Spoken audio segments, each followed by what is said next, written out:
Welcome to the show. I'm your host, Connor Knowles, and this is the Nerdic Gods Podcast, episode 101. Fall Tech, what up? Fallout 3. Gorillas. Black t-shirt. Joining me as always, Daniel, never really. What's up, gamers? What's up? Also joining us, Sims. Steven Sims. I still hate computers. But who cares about those two? Because joining us for like the third time? Maybe fourth? Chris. Something like that. Davis. Hey. Back. Thank you very much for having me. Good to be with Thanks you. for coming, Chris. Chris also celebrated his birthday earlier this week on Monday. Happy birthday, Chris. Yay, Thank happy you. birthday. Happy birthday, Chris. Happy birthday. The old man of gaming. The old, that's your tag, the old man of gaming. You're not that old.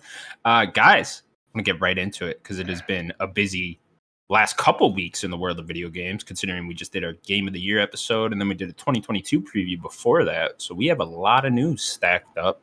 Yeah, I thought like because we weren't doing it for 2 weeks, the game news would be like, yeah, we're gonna wait. The Nerdic Gods aren't talking about news yet. No, they didn't. The news just keeps coming. They didn't consider us for a fucking second, and No. I don't appreciate it. Not one bit. Anyways, let's jump in here. First things first, PlayStation VR 2 has officially been announced, and with it, some new details on the next-gen headset, including new controllers called Sense controllers, eye tracking, and 4K HDR. No word yet on a release window for the device. Yeah, do you want to just add the next Here it is. thing with it real quick? Yeah, sure. Okay. And then with that, we also got a new game announcement. Horizon Call of the Mountain was announced for PSVR 2. We got a quick teaser trailer, and the game is being developed by Guerrilla Games and Firespray. Mm-hmm. All right, guys, a lot of news there. This was announced at, what was the event, Daniel? CES. CES. Yes. What does that stand for, Daniel? You're putting me on the spot. I can't remember. It's a tech. It's a tech or something. It's a Probably. big, massive dick swinging contest. That's what it is. It's a lot. This is That's mostly exactly what it is. a tech. This is where like TVs and shit get announced, TVs, right? Stuff like that. the latest graphics cards, refrigerators with screens, washing a lot of machines that wash the clothes, all and this play stuff. your game at the same time. Whoa. Anyways, Chris, you are the closest thing I know to a VR expert. At least you own quite a few of them. So I wanted to get your thoughts on this, especially. What are you feeling about this? How is it? How do you like it? I think it's great. It's really exciting. I believe it's going off to. It's going to start being produced soon. Was some of the news as well. So fingers crossed. That suggests we're in January, maybe later in the year. Then hopefully this year, but a push or right at the start of next, if not. It sounds really exciting. But tech specs that they've given, it sounds way better than what we've had on PlayStation 4. Yeah, I wanted to ask you because I didn't want to like read off all the specs here and whatnot because it'd just be a lot of mumbo jumbo no one understands except maybe you. Well, but how does it like stack up against other VR headsets? I believe 4K HDR will be like top level. I think it's even higher than the Index. I might be wrong there in terms of actual resolution.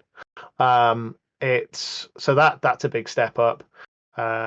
With that sort of resolution, hopefully we won't get the screen door effect that we get on PlayStation VR, which is really bad. If you've tried any other type, if you've ever tried any other type of VR and then you try PlayStation VR, you'll notice that there's like it's quite pixely. There's quite like it's almost like there's a mesh in front of your screen. It's not as sharp as you get. I remember the first time I tried PlayStation VR and being a little bit disappointed that it was as prominent as it was. Some games get away with it. You find that you don't really notice it, but for some of the earlier games, particularly, it was noticeable. But then, if you play something like a decent PC VR game, you hardly see any. So we shouldn't expect to see any of that in PSVR 2. We've got new controllers. I personally look forward to the day when we can all go out and ritually burn the Move controllers. They're freaking all like, let's never talk of them again. They put me off playing so many PlayStation VR games. I can't believe they don't relied want on those things for that headset, especially considering those are like PS3 devices, right? So it's like that's just insane. They just weren't fit for purpose. You can see that. You look at any other headset that's come out and the controllers that they've developed, and they're all these cool little things that sort of wrap around your hands, or they've got like tracking and that sort of stuff, and proper buttons and controls like with analog sticks and things. And you think, no, we're going to use a wand, and we're not even going to give you the bit from the Move controller that had an analog stick. You're not going to use that. You're just going to go, if I move it forward, I'll walk. Oh, but it's okay because you can teleport everywhere. Yeah, Sure. that's what I want to do. That's realistic. That makes me feel like I'm in the game. Sorry, enough about my rant. One of the big improvements, quality of life improvements, is it's a single cable.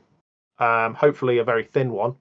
I think we all sort of were holding out hope that it was going to be a wireless system, sort of like. Or you said that it was going to have one cable. Yeah, but one, it's not. It's really not that bad. I can't imagine there'll be many games where they want you to turn around, particularly. So it's not going to be an issue.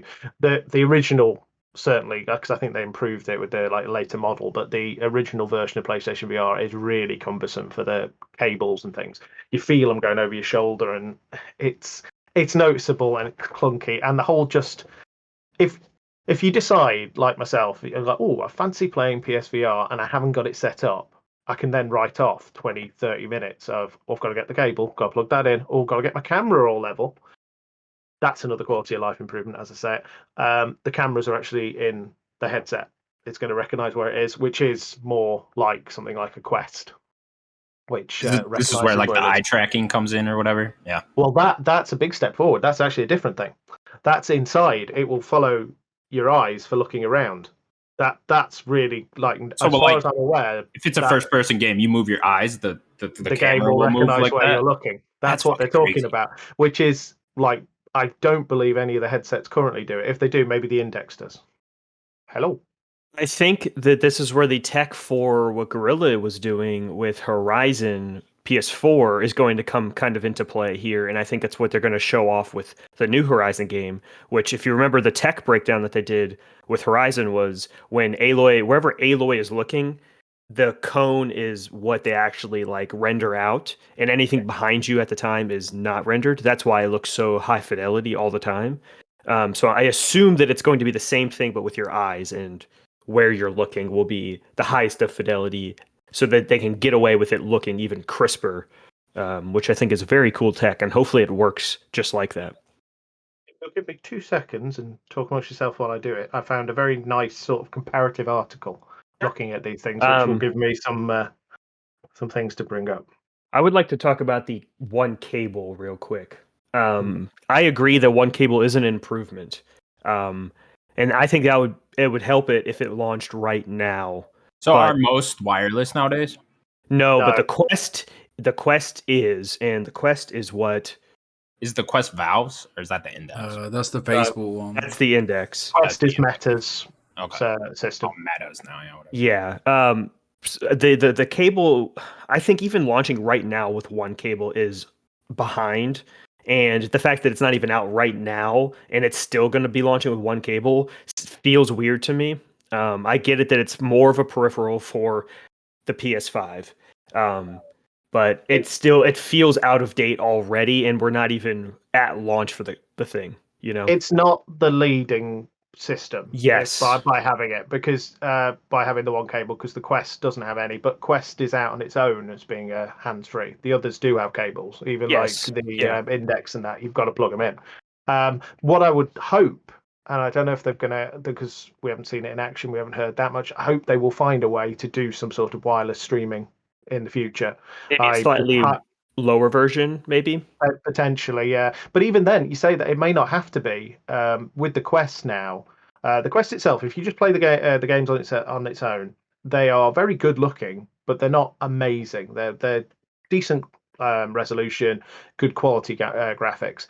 But if you play a PC VR game, they're amazing. Well, you can do that now wirelessly. We can stream that like that. You don't need to have the system plugged into a cable. So they're even taking it up. Yeah, so if they could do that from a PS5, I will do all the hard work on the system and then we'll stream it to you. You may get away with not having to need the cable. Yeah, I think that's they need to, I guess, look more to the Quest, I think, instead of looking at like it just seems like it's a little behind. Maybe that's just my perspective, but Sure, maybe it feels older too. I mean, how's it feel after like a year after it's out? Does it already? Yeah, exactly. Stuff like that. Yeah, and it's the fact that it's not even out right now. I think, hurts it a little bit. Sims, did you want to say something? No, my sister's communicating with me. She's watching the show. Oh, okay. Well, Sims, how do you feel about the whole VR situation? I'm excited. I'm excited, but then I'm thinking, are we bothered because of like our history with the old PSVR? With all this news that's just broke over the past couple of days, me and Nat we've decided to sell the VR.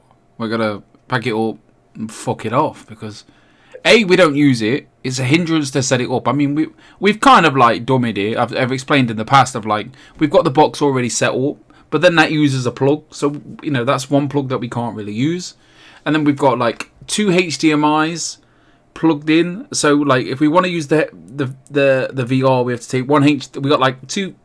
I got one HDMI plugged in, and then like the other one ready to go. So I'm gonna play VR. So I take one HDMI in. It's a load of bollocks. So we're just gonna get rid. So we're just gonna do you know what I mean? We're just gonna get rid. Yeah. And then obviously get a bit of cash for it, put it aside, and then maybe get VR too. But like Chris said, with the ones, like the amount of time I only ever played one full game. I played Iron Man VR, which is a brilliant experience. Like one of my like favorite like gaming. It was in your top 10, wasn't it? Yeah. I had a really good time with it. Like just remember that. No. Mm-hmm. But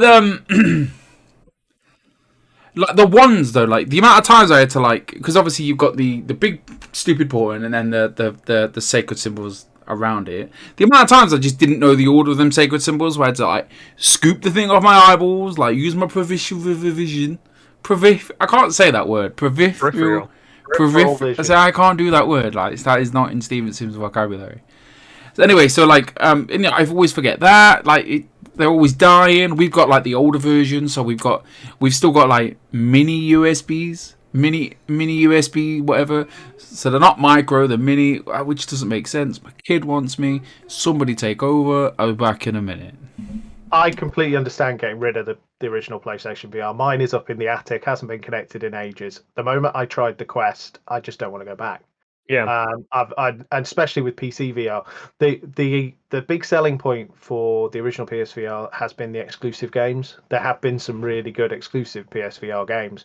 For my mind, I haven't actually played Iron Man. I've got it, but I've never got around to playing it. I'm sure it's brilliant. But for me, Resident Evil 5, sorry. Not 5. Resident Evil 7. 4. 7. It was 7. 7 VR. Okay. 4 is the one they've just done on Quest. Yes. Too many. Resident Evil 7 VR is exclusive to PSVR. They've never done a PC version. That is amazing. That's an experience. But you play it with a controller. You don't play it with the wands. So you can get. You do this to look around, right? And then you're moving with the. Yeah. It's amazing. I love that. Wipeout. The Wipeout in VR is phenomenal. I'm amazed more people don't talk about that. That's an experience. And I'm not even a Wipeout fan, but the idea of being in the actual ship flying around, it's amazing. And there have been others like Blood and Truth. That's very impressive. Moss, Astrobot. Moss is excellent. I prefer it on the Quest though because it's sharper. Yeah. Astrobot is possibly the best game on. I think so. Beat Saber and Astrobot, I think. Yeah, probably the best two. But Astrobot is a tremendous game on VR. I've got my specs up, so I can give you a bit more sort of detail, but give you an idea. Screen wise, you're looking at 2000 by 2040 per eye, which is the biggest resolution, the highest resolution available. It's about 2K in each eye, basically. Yeah, 2K in each eye. OLED with HDR, and then up to 120 hertz refresh rate. That should be really. That's a great screen right there. It should be. Lenses wise, it's not quite as wide a field of view as the Valve Index, but it's 110, which is bigger than the Quest. It's got tracking. The internal It's got inside-out tracking via 4 cameras in the headset. No external sensors needed. That's a big win. You don't need that stupid camera that you don't use for anything else other than VR, unless you, I don't know. That's good. Controllers are only tracked when in view of the headset cameras. Eye tracking. Cameras inside the headset tracking your eye movement. This makes it possible to render at full resolution where your eye is focusing and lower resolution in the periphery, thus freeing up resources, which is exactly what you said. So that's brilliant. The controllers, much more of a standard controller, very much like the Index and the Quest. But yeah, it's got haptic controls. It should it's got DualSense features. Could be really good. There's supposed to be the haptics in the headset as well. Yeah, which is not something I want. My head gonna vibrate? Yes, and I do not want that. Your head's you get hit in the head by a rock. Yeah, it's going to be a concussion. You're just going to rattle your head. Shuhei Yoshida actually comes up and hits you over the head with a knocks you in the face. Welcome to Madden NFL VR, and you've got like CTS issues by the end of it. Like, this is what it feels like to be tackled by a linebacker. Oh God, insane. But yeah, that's not available in any of the others. That's a new thing. So let's see how they make that work. But in theory, if it's the suggestion that this article, which I'll give credit to, it's from a website called MP First. They talked about like raindrops coming down. If you could hear them sort of landing on you, that could be pretty cool. That's cool. Like that'd be cool. Sound, you can connect your own headphones, but I think it has. They've not said much about sound yet, I don't think. But yeah, we've got to presume that it'll have something similar to the 3D audio. PS5 takes advantage with whatever. Does the headset actually come with like headphones on it? Well, that's the thing. It doesn't. Well, from what we're hearing, it doesn't. It looks like you can plug your own ones in. But the Quest, you don't have to put headphones on. You put your headset on, and it sort of seems to come out of the back of your, like, round your neck. Other people can't hear it, but you can hear it really well. So there's ways to do it. I just assumed I'd be putting my Pulse headset on over it or whatever, which it could let you do. I presume that they will let you do that. And a single USB-C cord connected to the PS5 is what they're saying. Personally, what I'm hoping for is that they'll find a way to bring, or at least look at getting a decent amount of games out from the start and bring over some of the better games from PSVR, because I think a lot of people were put off from it using it and were or that it was hampered and you didn't get the full experience. If they can convince Capcom to go, no, we're going to let you do an up-res version of Resi 7, I'll play through it again happily. Even do RE8 at this point, right? Oh yeah, Village. That is a dream for me. When they announced Village, they said, it's first person. First thing I went to. Kind of the big thing for me with this whole version. Right. That's the big thing for me with this whole thing is like I've never even had a VR system. I've never even worn one or tried one at all. I just need a game. Like I need something to get me to go out and buy it. All those games that you mentioned before sound great and are definitely something I'd play if I owned one, but it's not enough for me to go out and buy one. Now, did the other stuff not interest you, like Beat Saber or Mods? No, that all interests me. That is all stuff I would play if I owned one, but it's not enough for me to go out and buy one. But now that they announced a Horizon game for a VR 2, you fucking got me. That's what you need to do. PlayStation really needs to focus on putting their big IPs on the VR system. Sort of God of War experience too, maybe. God of War experience would be brilliant. Yeah. Throwing the axe and bringing it back. That's how you get the casual audience too, right? Spider-Man. You put a last Spider-Man. So whipping around the city. Oh yeah. That's money in the bank. That's right gold right there. Well, I know people aren't particularly fans of fans of it, and I say it every time I'm on here. But I did think Days Gone would be an amazing VR game. Being chased by a horde, trying to gun people down and getting on your bike. That would be amazing. But yeah, if they want to do it, there's lots of games that would have a really impressive VR, could have a really impressive VR version. I'm really excited to see what happens with Horizon. We've really seen very, very little of it so far. So hopefully it's not just a on the rails type of thingy experience. Type of thing. That's my worry is like, is this like hey, go on vacation in Horizon and look around or something like. I'm hopefully they haven't said much. So hopefully it's a game and an experience. Yeah, if they could launch, launch is going to be really important. If they could launch with like big things, that'll really get a lot of people to go out. I would assume because this isn't, it's coming out soon, but I assume Moss 2 will be at launch, even though it's coming out now. Imagine they get Astrobot. this Horizon game, if they could nail down the Half-Life Alyx, and then maybe Alyx. Resident Evil, one of them, get on there, have that as launch, like that'd be perfect. I was going to say Half-Life Alyx is a system seller in itself. Once people get a chance to try that, it's an amazing game. Resident Evil 4 is currently a Quest exclusive. It's very, very good. It's quite stressful, I'll tell you, when you try and reload your gun when people are coming at you. But not that you don't have to do that in Half-Life Alyx, it feels smoother. But there's plenty of game experiences that they could do if they really back it. A decent version of Gran Turismo would be good. If they could convince EA, if they're ever going to do anything with Titanfall, a Titanfall VR game would be amazing. Some sort of Star Wars. So many Star Wars. Right? Well, there are great Star Wars VR games already out. If they go to The Immortal, I want to play that. Yeah, and the Cantina Stories, I think it's called. Oh, I didn't see that one. Yeah, they brought that one out, and that looks phenomenal as well. There's plenty of them. Another one that's well worth a play, and it was free on PSVR, the original version, a couple of months back, was The Walking Dead Saints and Sinners. Yeah. If you're a fan of Walking Dead, that's great. When you're actually I heard it was stabbing someone in the head and then pulling the knife out. It's great. It's you feel like you're in that world. I do want to move on then because we got a lot of news here. But one last thing I do want to ask you, Chris. How much do you think this will cost? Very important thing here for them. I'm going to guess at about £299. 300. So, yeah. Is that how much the last one launched? About it was 400, wasn't it? Yeah, 3 something like that. I can't imagine they'll go much higher, but maybe. Yeah, that's honestly like one of the, other than the cord, like that's one negative is like this thing is tied to a console. Like its asking cost isn't just what it's priced at anymore. It is that plus 400 plus 500. Like this thing is a minimum probably an $800 piece of tech added with the console. So it's like that's another barrier to entry that the Quest does not have. The Quest is what, 300 and that's it, and you get everything.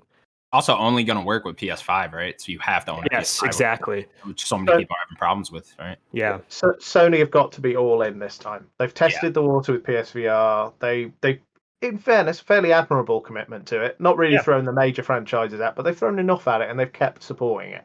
This is the one to go, okay, no, we're doing a second system. It's powerful. Yeah, we really think this is a viable system and go for it. Definitely. Cool.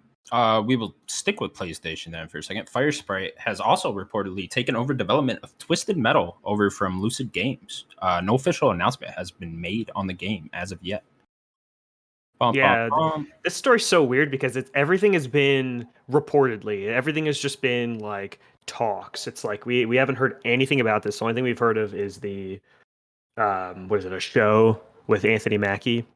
Oh yeah, you're right. Yeah, it's like all thing we've heard of. It's weird. Just say something about the game, PlayStation. I don't. Who even knows though? Like maybe development has like started over a good amount now, and we won't see this game for years now. You know, so it's just this game has been talked about too much for something that hasn't even been announced. Chris, you big Twisted Metal guy? Not a big fan. I used to like it on the original PlayStation. I'd like, but as I say, probably at the level of just playing the demo discs when they came out. But I did enjoy it. I can't imagine development will take that long unless they're going to really go for something very different. It's quite a basic system, just done well. Yeah, my whole thing with Twisted Metal is like, does it need to come back? Like, do we need Twisted Metal back? And, you know, it's just like I don't even know if that fits in today's times. You know, maybe not what it was, but I think like having a fun like car game is. I think seeing Forza Horizon 5, like I think there's room for Sony to have their own like fun arcade. Bad, right? Isn't Twisted Metal like you just run into each other and try to play? Yeah, it's like a demolition derby, but like do something with new rockets. With it. You know, with rockets, big explosions, and things like that. So I think there's room for something like that. Sims, I know you're big. What's the guy's name? Sweet Tooth, right? Something like that. Yeah, man, me and Sweet Tooth, man. Oh, man, I got posters on the wall. I got memorabilia. I was there back in the Twisted Metal days. Tattoo on your back. Yeah, we'll do one. So fuck off, man. Listen, the only thing I'm going to say about this, right, is we need to put some damn respect on Destruction All Stars because that game was not that bad. No, it was not good. Yeah, What, you played for 5 minutes, did you? No, it was a good fun time, man. Free of charge. Don't tell me how much I played. 5 minutes. It was a good time, man. It was a good time. I really did only play 5 minutes. I played like an hour of that game. I played a good 2 hours. I don't know. I enjoyed it. I had a good time. I didn't say you couldn't enjoy the game. The game isn't good. I've enjoyed plenty of bad games. You know, I think that game has a cool icon. Sweet Tooth. Everyone loves that look. Like, just let's have I think that there is room for Twisted Metal. I just think that they need to find the special sauce. What makes that game special, and let's make it new. I'd just rather go make a new IP. You know, Sure. I mean, sure. Just go make something else. Okay, cool. Moving on to the world. No one gives a shit. No one cares. Fuck Twisted Metal. Like a Twisted Metal TV show. Who the fuck needs that? I mean, it's Anthony Mackie though. Like, it's Clarence. Clarence's parents had a real good marriage. Stop making video game TV shows. Okay, Mr. Excited for The Last of Us. That's the only one. That's the only one that actually needs one. Like, I have everything on chart. I don't give a shit. No, it does. That could be a great TV show. It's probably going to be good, but it doesn't need one. None of it is good. None of it. Yeah, we don't need any of it. You wait till Halo comes out and you're all fucking disappointed. I don't need it. I've never needed it. Moving on. An achievement list for Goldeneye 007 has appeared on True Achievements, pointing towards a possible re-release for the game. Mm-hmm. Sam Zero, do you like Goldeneye? I had a good time with it on the N64. Yeah. Right good old-fashioned time. I had a right good time. I never played. I've played it a couple times. It's not like I didn't own an N64, so it's not like a game that I have much fondness for, but I do have fondness for the IP. What is that noise? I don't know. I do have fondness for the IP, but yeah, it's really weird how this even broke. Was like it looked like a few of the workers were like playing with achievements on or something, and then True Achievements like found achievements that way, which like weird. Should be a no-go. Like, that should not happen today. I don't understand how it did. That was a bit odd. This one seems a little weird to me. Wouldn't you need to entirely remake this game? Like, because certainly it doesn't control well today. Well, there was like person shooters. There was like a 360 remake that got canceled. I remember that. Yeah. Yeah. So maybe this is something like that. It was a proper classic in its day. I played a heck of a lot of it, and it was the talk of the playground and stuff for people when it came out. But yeah, it hasn't aged well. I believe somebody did an unofficial port for the PC with and gave you use different controls, and apparently it plays very well. And if you were going to play it now, that was the way to play it. But yeah, it's going to need restripping. Just probably replace it with something like the Time Splitters type controls, and it should be fine. Because it sounds like it's already done, though, doesn't it? Well, hopefully that's what they've done. That's what they've done. But yeah, I'm certainly intrigued. If they drop it, I'll probably want to try it. 100%, yeah, definitely. I want to see what it looks like, how it feels.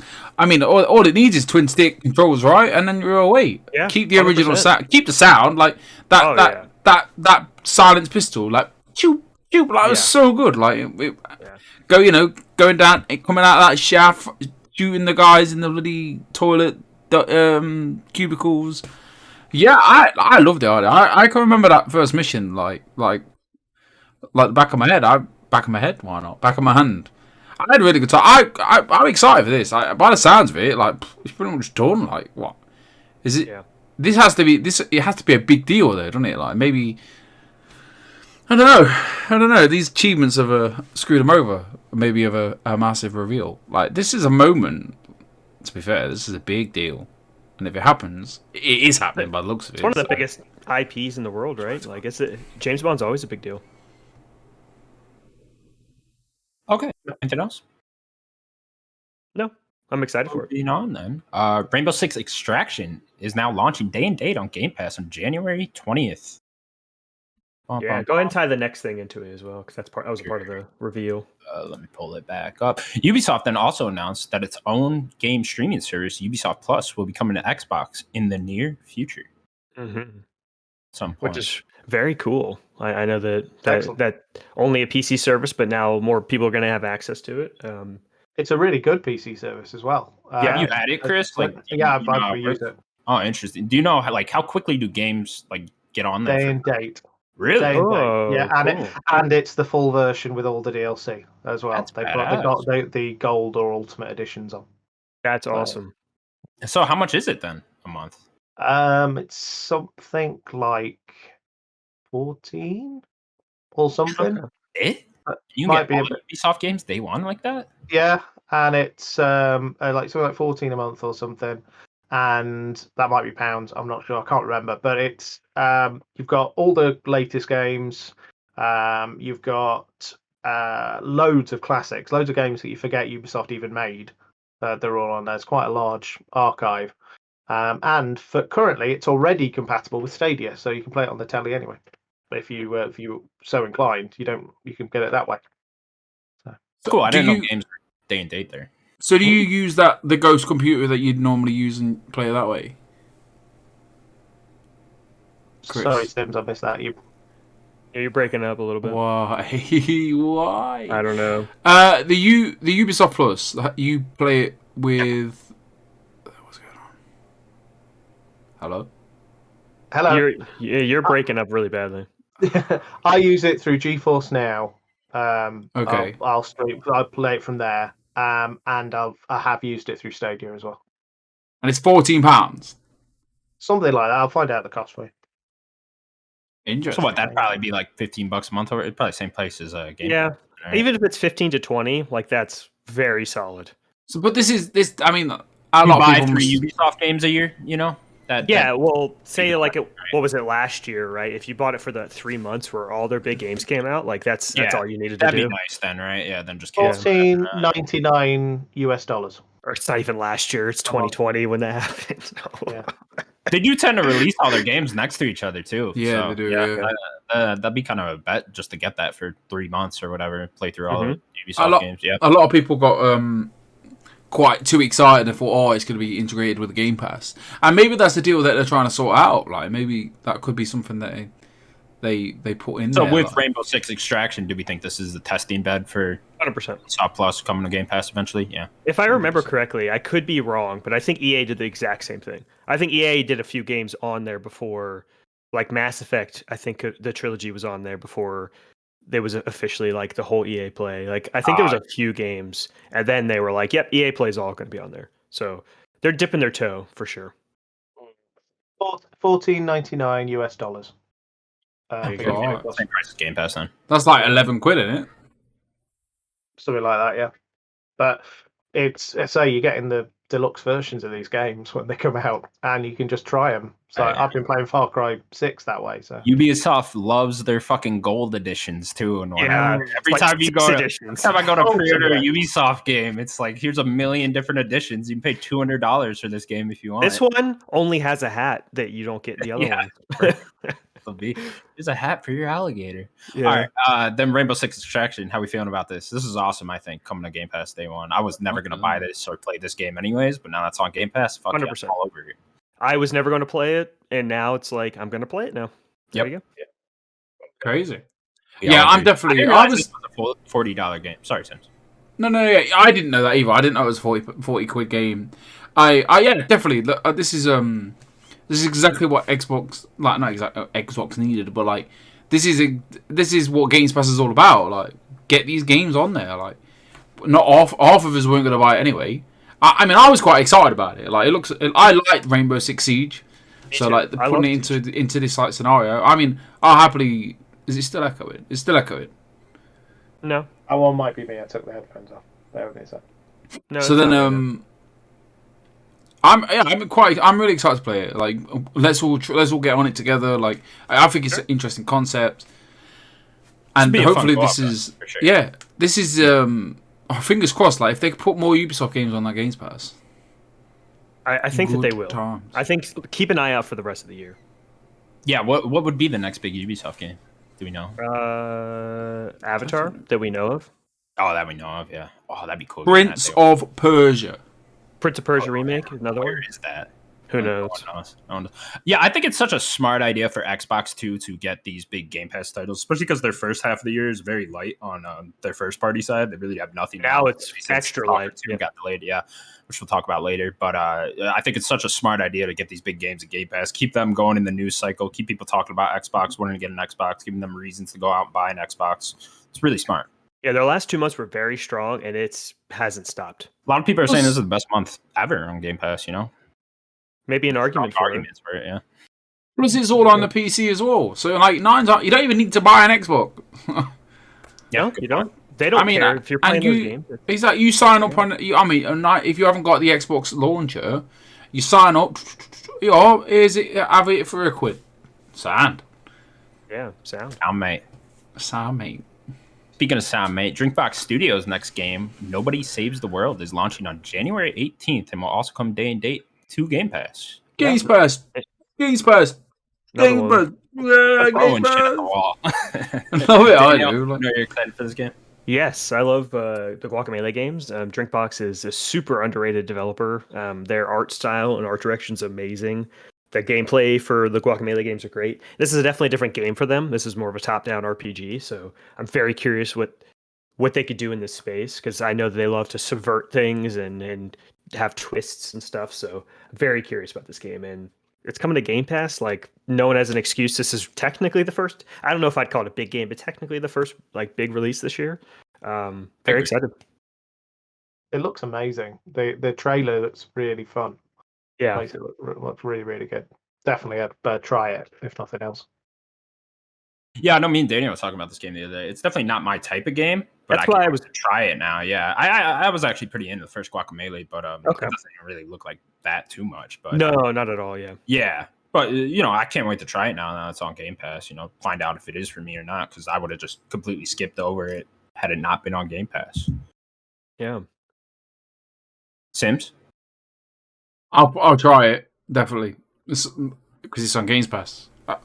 It's as simple as that. Like, put it on Games Pass.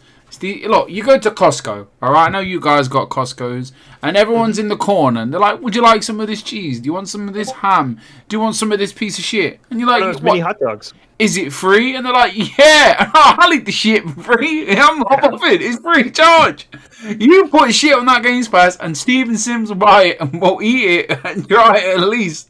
And if he likes it, he might buy it." Has anyone actually ever bought anything that they played onto Game Pass though?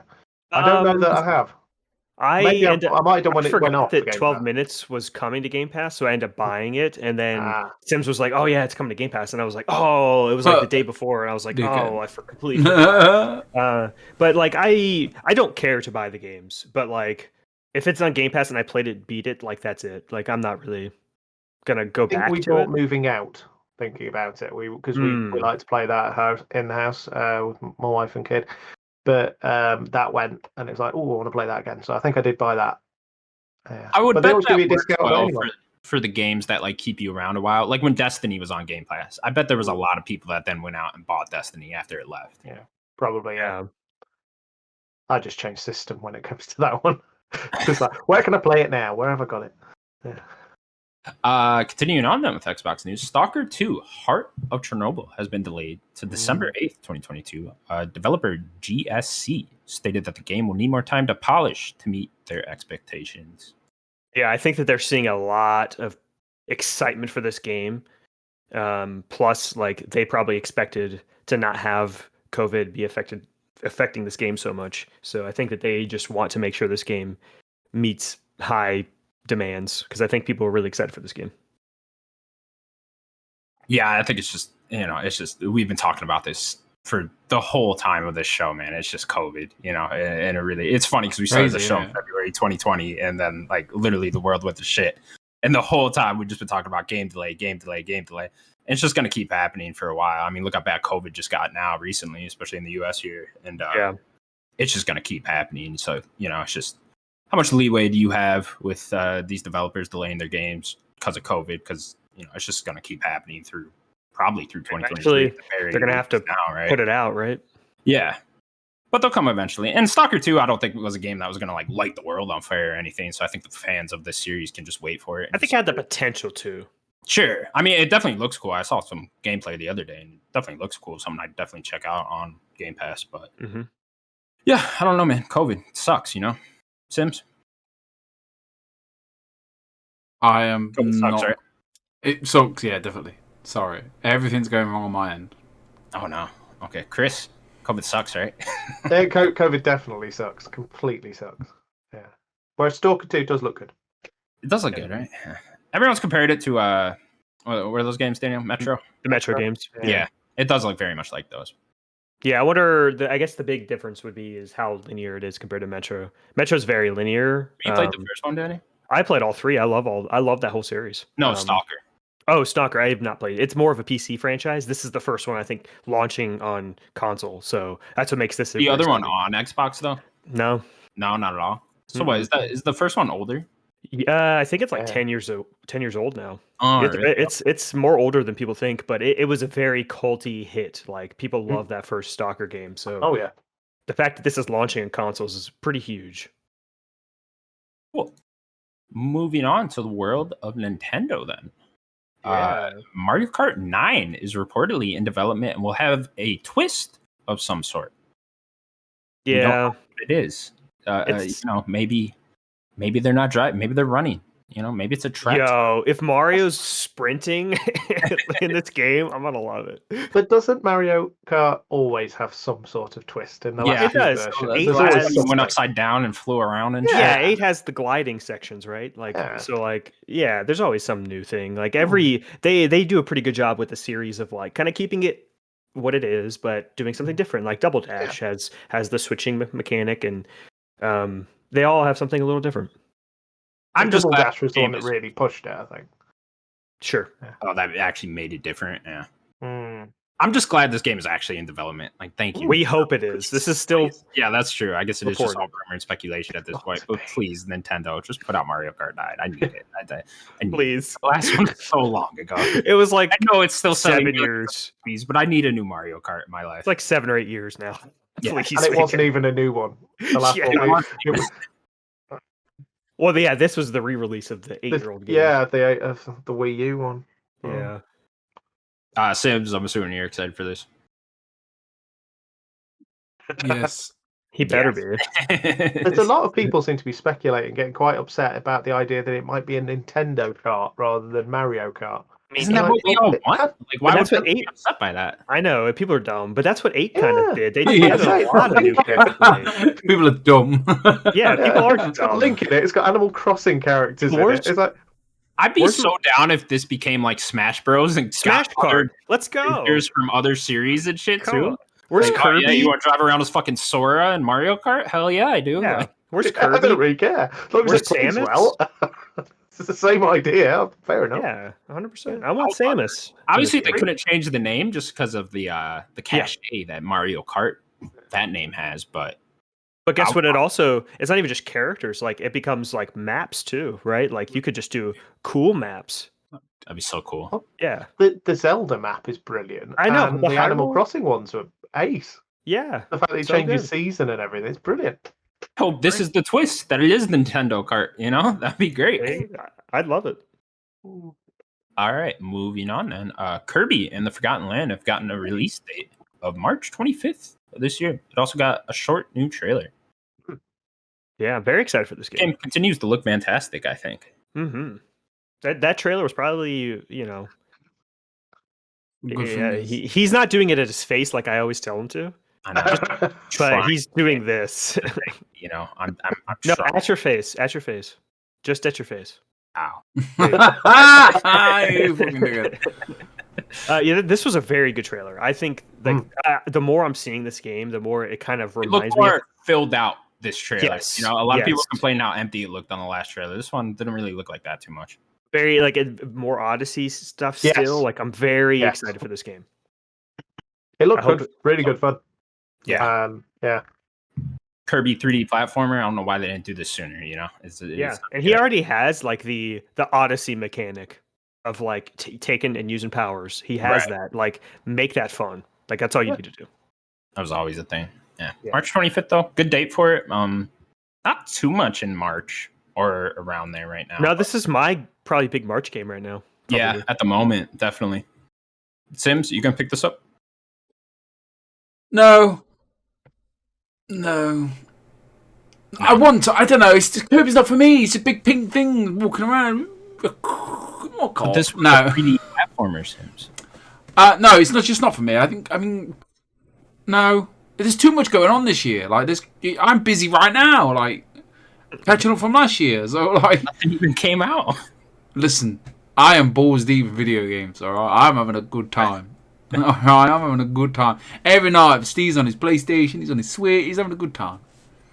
Every night, Sims takes one step in Guardians of the Galaxy. Honest to God, every night a chapter. Natalie went to bed last night, and I was like, I am doing chapter 10. Steve is doing chapter 10. Took one step. I am 7 days away from completing this game.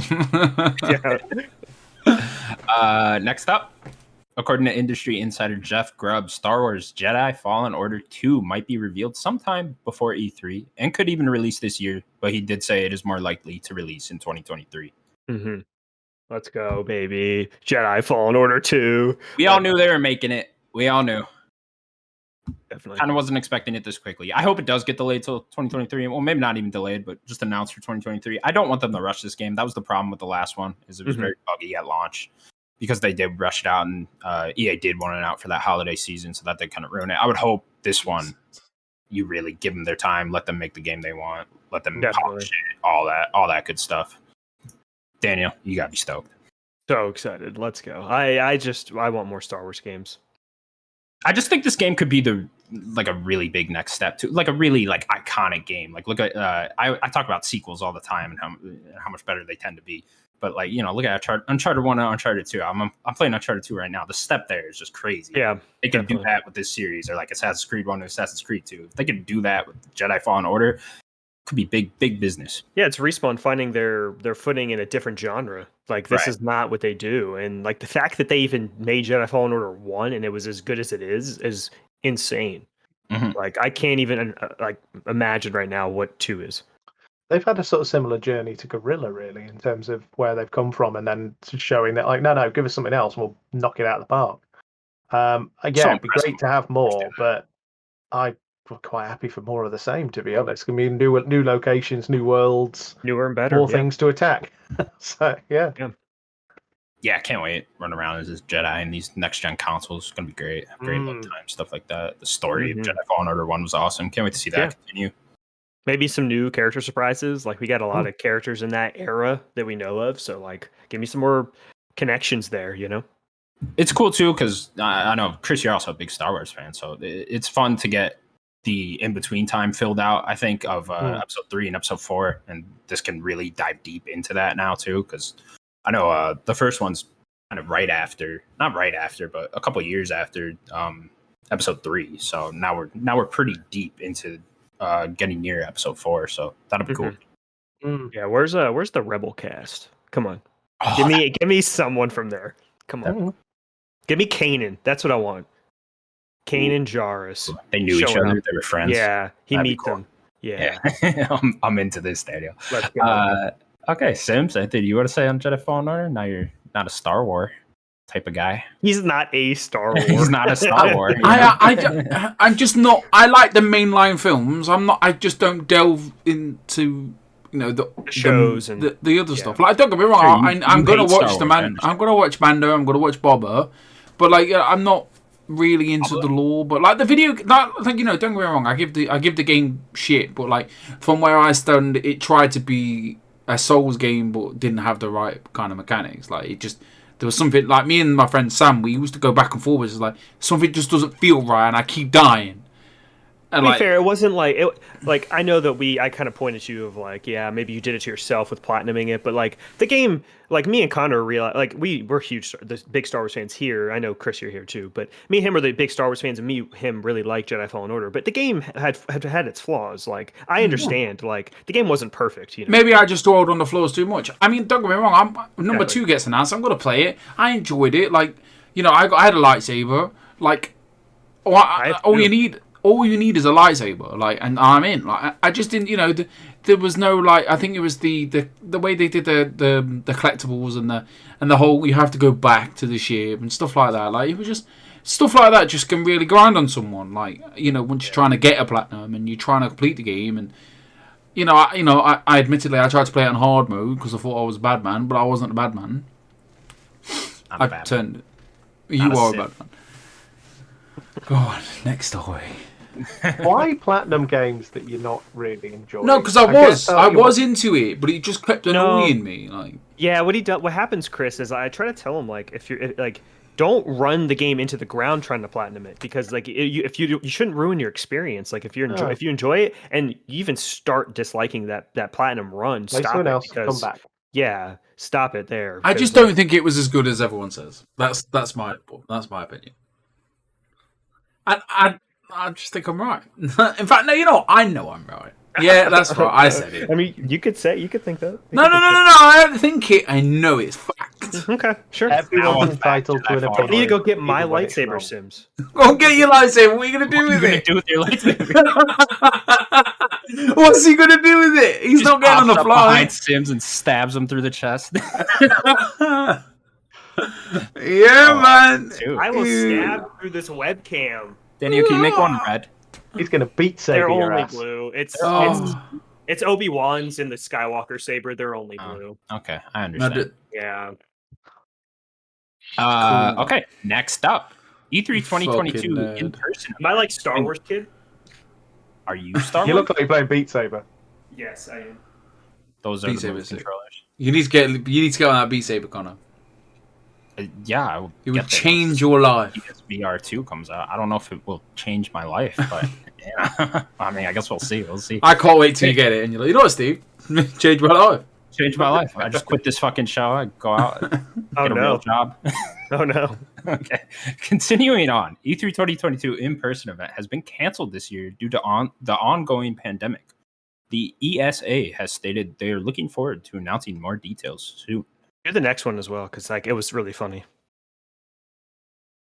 Let me click back over. And then conveniently after that, Jeff Keighley announced Summer Games Fest will return in 2022. I love that Jeff had that. Like, I don't know if he did that quickly or he had it ready. It was so funny though. Oh, he definitely had that ready. He was just waiting. Yeah. Guys, E3, it's actually kind of up in the air right now. I was reading. They haven't announced an online event either. I think we as will. of right now, we don't even know if E3 is happening this year. No, I think so. It probably will, but like they haven't announced anything. Yeah, but they didn't know. Like, I think every day is a new day. Like, especially in this world we live in, like every day is something changes every day. Every day. I keep saying every day. I think last year was a success. I think they had a good set. They had good hosts. Bring the same people and do it all over again. Why not? Yeah. My only thing is, they need to figure out how to do the show better, because like I don't need to see Tribes of Midgard everything. I don't need to see 2 Point Hospital at everybody's conference. Like they need to like if you don't got anything to show it at someone else's conference. You know what I mean? Like I liked E3. I think that there were a lot of great things announced at E3, but as a whole, it was very disappointing. They showed way too much of the same things, especially the indie side. It seemed like the indies were just good for them. They made a lot of deals to be at everybody's conference, but let's make E3 better. Let's have everyone at one conference or just a couple of them. The biggest winner of the E3 this year was definitely Death's Door, wasn't it? Let's face it. Sure. Yeah. I mean, I'd say just Xbox's conference was very strong and Nintendo's was very strong. Everyone else's was just kind of okay. I just like it. For me, selfishly, it's like a holiday for me. Like, that gets announced and I book my time off. Like, that is literally like, I think it landed last year. Last year it landed with the football, it landed with Ratchet, it landed with thingy. So I was like, I booked like 4 or 5 days off. I had a weekend of dreams, like football, video games, E3. Yeah, you were loving it. Life was good, like so good. So I mean, I'll take what I can get. I'm not. You know, listening to podcasts just lately, just on about how E3 could be cancelled, etc., etc., and they get so into the minutiae of it. Let's just enjoy it for what it is, like. And you get people on the internet. People on the internet are dickheads anyway. Well, also, just the industry is just full of very jaded people, generally. That just, like, kind of constantly complain about things. And it's just like, this is a huge time. This is our Christmas for games. It should be like. I think people just need to stop being so jaded, and just love games, right? People just take it like people just go so like over the top with everything, and like just like it doesn't matter if it's good, like it doesn't matter if it's good or bad. It's just on, and just enjoy it. Like we get this one couple of days or 1 week of let's just embrace it. Like it doesn't have to be good, doesn't have to be bad. It just have to be entertaining. Like. The expectation and stuff, and the anticipation of what you might get at E3, it's great. It always has been. It's a really like enjoyable time as a gamer. It's like it almost is the equivalent of sort of like our cup final and stuff. You're sort of waiting and going, oh come on, let's see what we're going to get. Let's see. And sometimes it's disappointing. Sometimes though you're blown away and you get something you weren't expecting. Yeah, you get Xbox or Nintendo or whatever, or sometimes you get like Gearbox. You know, it's like, who knows what we're going to get. Yeah. What do you got to say? This is how soon is until E3 is just not a thing anymore, you know? Like we see more and more of these companies just breaking off and going off and doing their own thing. Does everyone just stay like that even when the pandemic is over, you know? Does everyone just continue doing their own and stuff like that? Because I'm kind of sick of it being spread out. I remember at first in 2020, I was kind of like, oh, that'd be nice, you know, having everything spread out throughout the summer and having a bunch of different conferences and different stuff we can talk about throughout the week. But now I kind of just miss that one giant week where I am getting a shit ton of news. So last year was better. 2020 was just a mess. It was a mess, but like it's just what it was. Yeah. Remember Summer Games mess? That was alright. Palaver, wasn't it? Remember how that was a long time ago. But then, like this year can only get better. Like surely they know what they're playing with. They know the COVID's bad. So like, I'm sure they'll just figure it all out. Like let's just let them deal with it. Let's just do the podcast. Let's let them worry about it. I'm having a good time. I'm completely with you, Connor. I don't think that E3 will ever go away though. I think that name is too powerful to not just us, just to the normal game person that plays a game, because E3 has just been around for so long. I think it's going to take a lot for it to just completely die. Do we think Keighley wants to entirely take over though? Yeah, I think that he wants E3 to stop. I would bet he wants E3 to stop and his Summer Games Fest just completely take over. I think that they need to make another big deal again. I know that he might not want to do that, but he wants control. But I think if he wants control, I think ESA just needs to be like, hey, take control at this point. I feel like gamers would definitely side with him more than they would the ESA. We would. Yeah. Everyone else would not. They care about E3. Casual. Yes. Other people that watch the E3 probably don't, and they probably don't even know who Keighley is for the most part. Sure. They might know him as just as the host of Game Awards, but not know that he even runs it himself, right? So. Okay, cool. Anything else? I want to, Chris, what do you have to say? I want to know what you've been around a little bit longer than us, and you probably. I'm not trying to poke at you like that. No. Oh, he just minding his own business. Next minute, he's an old man on a bench. Jesus Christ! I remember when Nintendo used to do Space World and things like that. Yeah. Where's my red lightsaber? Chris, I just want to know what you have to say about just E3, like as more of a perspective probably of being more cognizant of maybe all of it or most of it, right? It's always been the big deal, hasn't it? It's always been the big event, the time to get excited by things, and yeah, it's something to look forward to. It always has been. Whereas you get all the other like Gamescom and things like that, Gamescom and all that sort of stuff. I always get that wrong. Yeah, you'll get a couple of announcements, but you're not going to get anything. Whereas you expect something big at E3, and yeah, it's always been slightly diluted when people haven't taken part in the conferences. They've sort of gone off and done their own thing. But really, if they're going to do it roughly around the same time, then I don't really mind. Even Sony, when they say we're not going to be involved, they'll just give us a showcase or something. So that's fine. We're going to get anyway. That goes back to kind of what Connor was saying of everything just splintering and maybe even more splintering. And it's just like, not. Are we going to get the PlayStation showcase again in September? You know, like all the way down. I think they might. Maybe they'll do the big one in a couple their state of plays or whatever, right? I just hope that with it not happening in person, that they again will sort of follow the trend of we'll give you demos. we'll let like everybody have a chance to play some demos. Yeah, Xbox has been doing that. They've been doing like a bunch of indie demos, so maybe more can start doing that. There is a huge opening here to get everyone more involved. People that can't attend the event, like doing more digital stuff like that, like demos and stuff like that. Or, maybe they could start sending out people like us codes or something to check out a game or something like that. Who knows? Yeah. Okay, cool. Moving on then.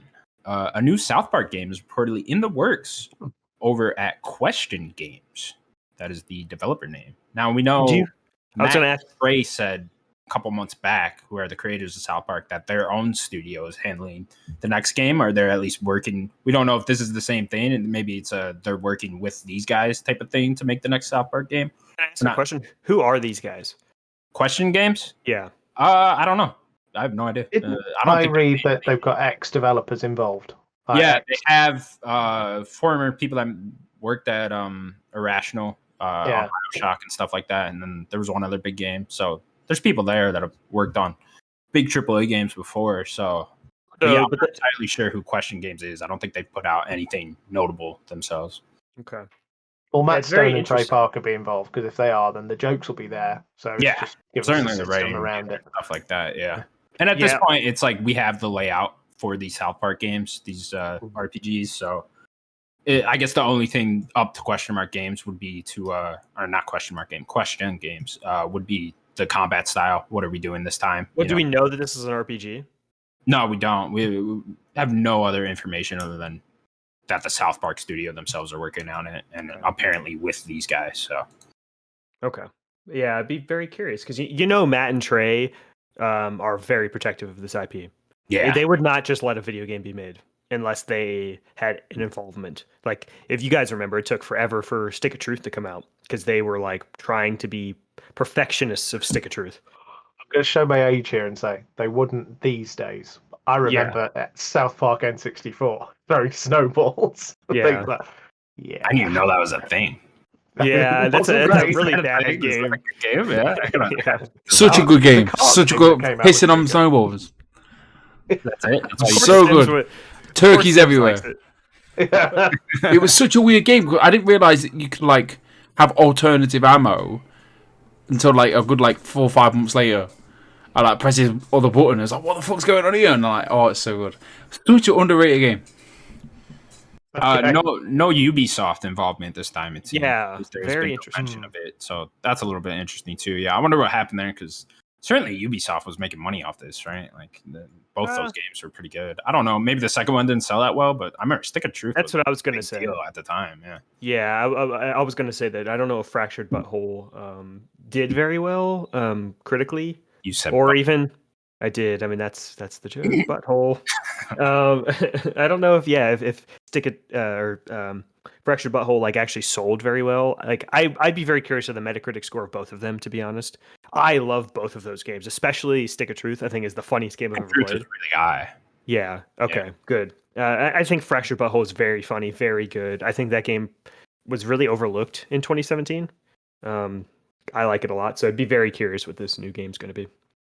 Yeah, I love this IP just in general. I used to be addicted to fucking South Park. I used to just watch reruns of that over and over again, but not so much anymore. I'm not completely caught up with the series, but I wish Obsidian was able to just keep this IP. I know they're working on a ton of other shit, but man, it was so good when they were making it that I wish we got like a true sequel from them to this. That would be really cool.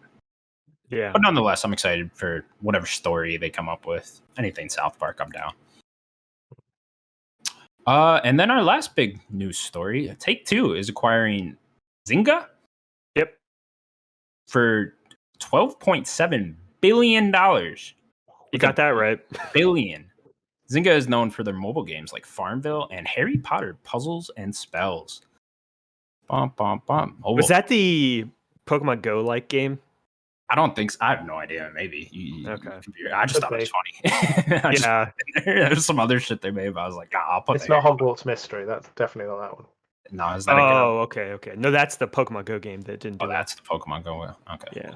What do you catch in that?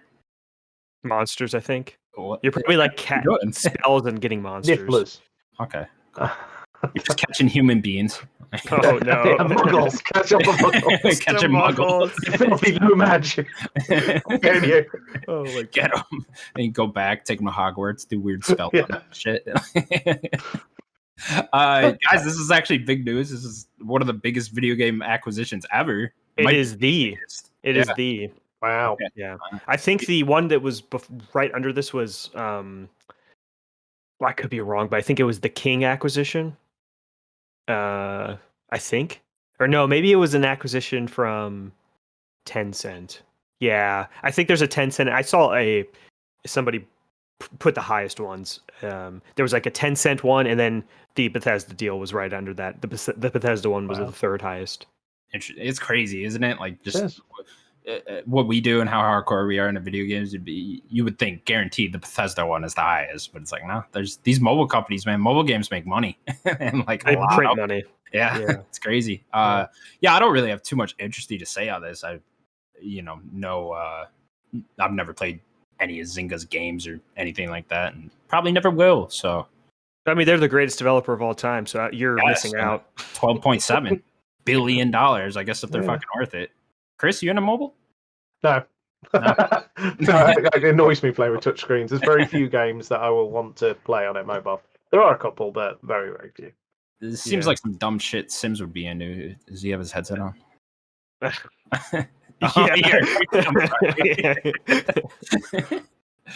Daniel, I'm assuming you got to I don't play anything Zynga's ever done. Crazy. 12.7 billion. I mean, that's nothing to sneeze at, but no. I don't know. Like, is Farmville really worth that much? Like, I know a lot of people play Farmville, like a lot of, soccer moms and whatnot playing Farmville, but I just thought it's just crazy to me. 12.7 billion. I can't stop saying that number. Yeah. I think that this could be very interesting because I think instead of looking at it as just Zynga, I think you could take a look at like what like Take-Two could do in the mobile space.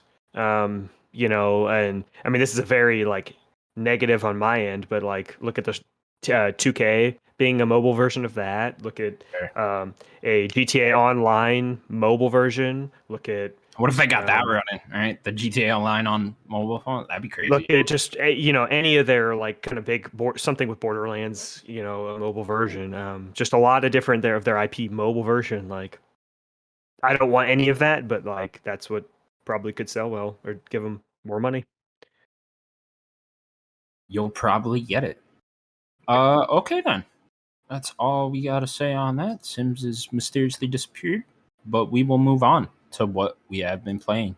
Chris, start with you, bud. What you been playing? I've sort of been on a bit of a retro kick. I've got my original Xbox out of the attic and ordered myself some S-style controllers, and I've been playing, big heavy thing, trying to make sure it didn't land on my head. I've been playing Marvel vs. Capcom 2, which is amazing game.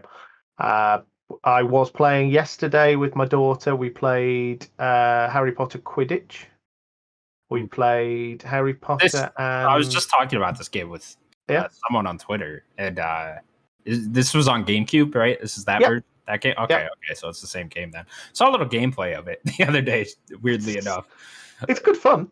I played it for the first time yesterday. I never played it in the past. Really? It's like, this is all right. It does sound fun. I would love give me a team management game with Quidditch players. Like, give me that. I'll play the shit out of that. I'm just like Ted Lasso controlling a bunch of wizards. Fucking. There's like a hype thing. You're trying to like get the kids together. Yeah, I love it. I wouldn't want to play Quidditch in real life because man, that game's fucking brutal. Scary. Yeah. And we played. What was it?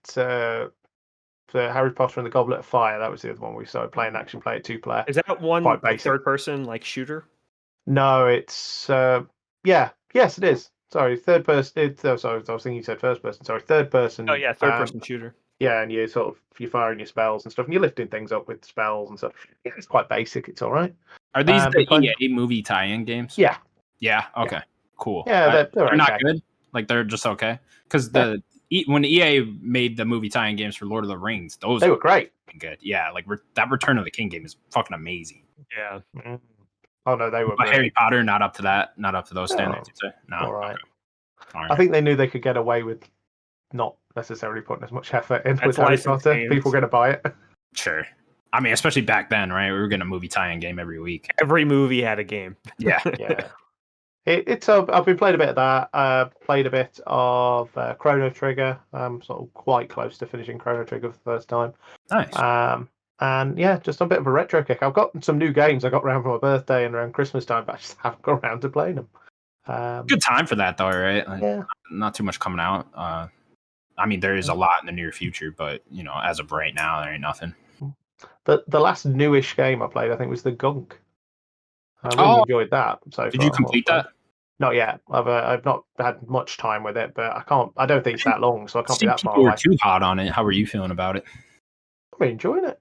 Yeah. It's simple and quite pleasant. Just to go around and do it. I was a big fan of SteamWorld Dig 2, so I'm willing to give them a chance. Oh, these are the same guys, huh? Forgot about that. Interesting. All right, cool. Daniel. Yeah. What you been playing, bud? So just a couple of games. Still playing Tales. Still trying to that was my goal was to beat Tales before Arceus comes out. So still trying to do that. I got that to play. That's one of the games I got. Just for the record, I made a joke saying 2023. It missed. Never mind. Daniel said he's going to try and play the game, complete the game before, and I went 2023. But my mic, it doesn't matter. It's gone. It's over. Let's wait for the tumbleweed. Are you not? So that was the joke. Yeah. That's why I didn't. That was the joke. I'm sorry. Let's just move on. Seems cool. No, I'm kidding. Stay there. You're good. All right. I've already gone away for so long. So trying to beat Tales. I beat the 5th Lord, and I've gone a little past that. So I'm not too sure how much longer after the Lord. I'm at 30 hours now. So how long does it take to beat? 30 hours total. Oh, sorry. I'm at 30 hours total right now, and I'm playing it as linearly as I can. There's a few side quests that I've done, so I am still playing linear, and how long to beat has it at 40. So I also am not playing on a super hard difficulty, so I don't know how much longer after. But getting to that 5th Lord feels like the end of the game, but I know that there is a little more. Very JRPG. There's always more right at the end, right?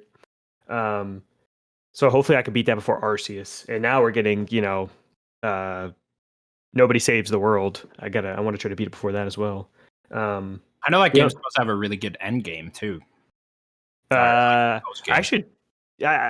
don't know what else would be there for the end game, but there's always a ton of side quests and stuff like that. You're kind of liberating this land, so I'm sure there's a ton to do after you beat the big baddies. Didn't they say in the trailer, because you just said the way I would have said it, you said Arceus. Didn't they say in the trailer it's Arceus or something? Yeah, it did say Arceus. That new trailer, they do say Arceus, and I'm I don't know. I've heard the Nintendo themselves say it different ways. Arceus sounds better. Yeah, I don't know. I'm just gonna say Arceus. The only other game I've been playing is I'm doing a video series with Tucker, and we're gonna try to have other people as well on his channel, the Backlog Banter. This is the first thing I've ever guested on, which is pretty cool. We're doing he's never played the Call of Duty, so we're going through every campaign in the whole series, and we're starting with the first one. So I played and beat the first one on PC like a dork. How did that go? Pretty good. I've always say, I don't mind a mouse. I don't mind it at all. But doing anything else on the keyboard, I just didn't do anything. So I literally was just walking around and shooting. Normally when I play Call of Duty, I am, I'm jumping or crouching, laying down quickly. I'm not doing any of that. So I felt definitely limited. But have you got a Bluetooth adapter? Call of Duty has no controller support. I know. Trust me, I tried. What? Just the first game? PC, Call of Duty on PC has no controller support. You have to any get of the Call in of there. The only one I'm did. 1 and 2 are the only ones I'm gonna be playing on PC. Everything else I have on Xbox. Call I have of the Duty disc 2 of 3. definitely had controller support because I got an Xbox style. Like when the Xbox 360 was about to come out, they released Call of Duty 2 just before it came out, and I bought the PC version because I was so desperate to play an Xbox 360 game that I got the controller that plugged into the PC that was the style of the Xbox One. So I was playing that. Yeah, like, this is like having an Xbox 360. Yeah, I remember that big adapter because it was like it had a USB port and then like it was this huge thing. Yeah, that thing's crazy. I remember when I needed one of those and then I like quickly didn't. Like later, I was like, I'm getting rid of this thing. Did it perform well on the PC? I always say my PC sucks. Performed great. I had no issue, no frame rate drops, nothing. I was very shocked that I didn't. So yeah, I really enjoyed that game. That game, it is impressive that game came out in 2003 and plays as well as it does. How did you get the game? Just Steam, 1 and 2 on Steam. How much were they? They were on sale. They were like $10 each or something. Okay. Yeah, it's impressive how that game feels today. Like Call of Duty is hands down the king of FPS, and they always have been, and this shows it. Even from Call of Duty 1, it's crazy. I do want to say this is the music. I had no idea. It was Michael Giacchino that did the music. Who's that? The Michael Giacchino. The Michael Giacchino. Oh my Pixar. God. He did Pixar. Go look up Michael Giacchino, Connor. He's like been Pixar. Most of Pixar. He's done most. Isn't that the one guy though with the weird voice? I don't know what he sounds like. Movies. You know the guy. Okay, never mind. It's not him. You're bad me. Oh, I don't know who this is. That's what I'm looking for. He just did No Way Home. Okay, sorry. He just did No Way Home, the soundtrack to that.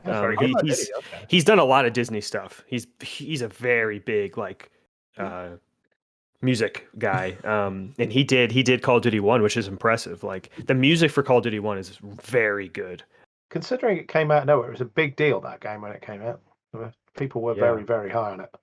Yeah, because this was it took over for Medal of Honor, didn't it? Basically, Medal of Honor had been the thing, and then it was like Call of Duty came out, and it's like, no, yeah, I'm gonna take your lunch, quite frankly. Well, it was even after Halo 1, and it was even before Halo 2, so like they kind of had a good moment to be like before Halo 2 came out. It was like right there. Yeah, I'm very impressed by that game. Excited to play. Is the video already out on Backlog Banter? No, I'm not too sure when Tucker's gonna put it out. Oh, okay. Are you guys like going through each one and then doing that?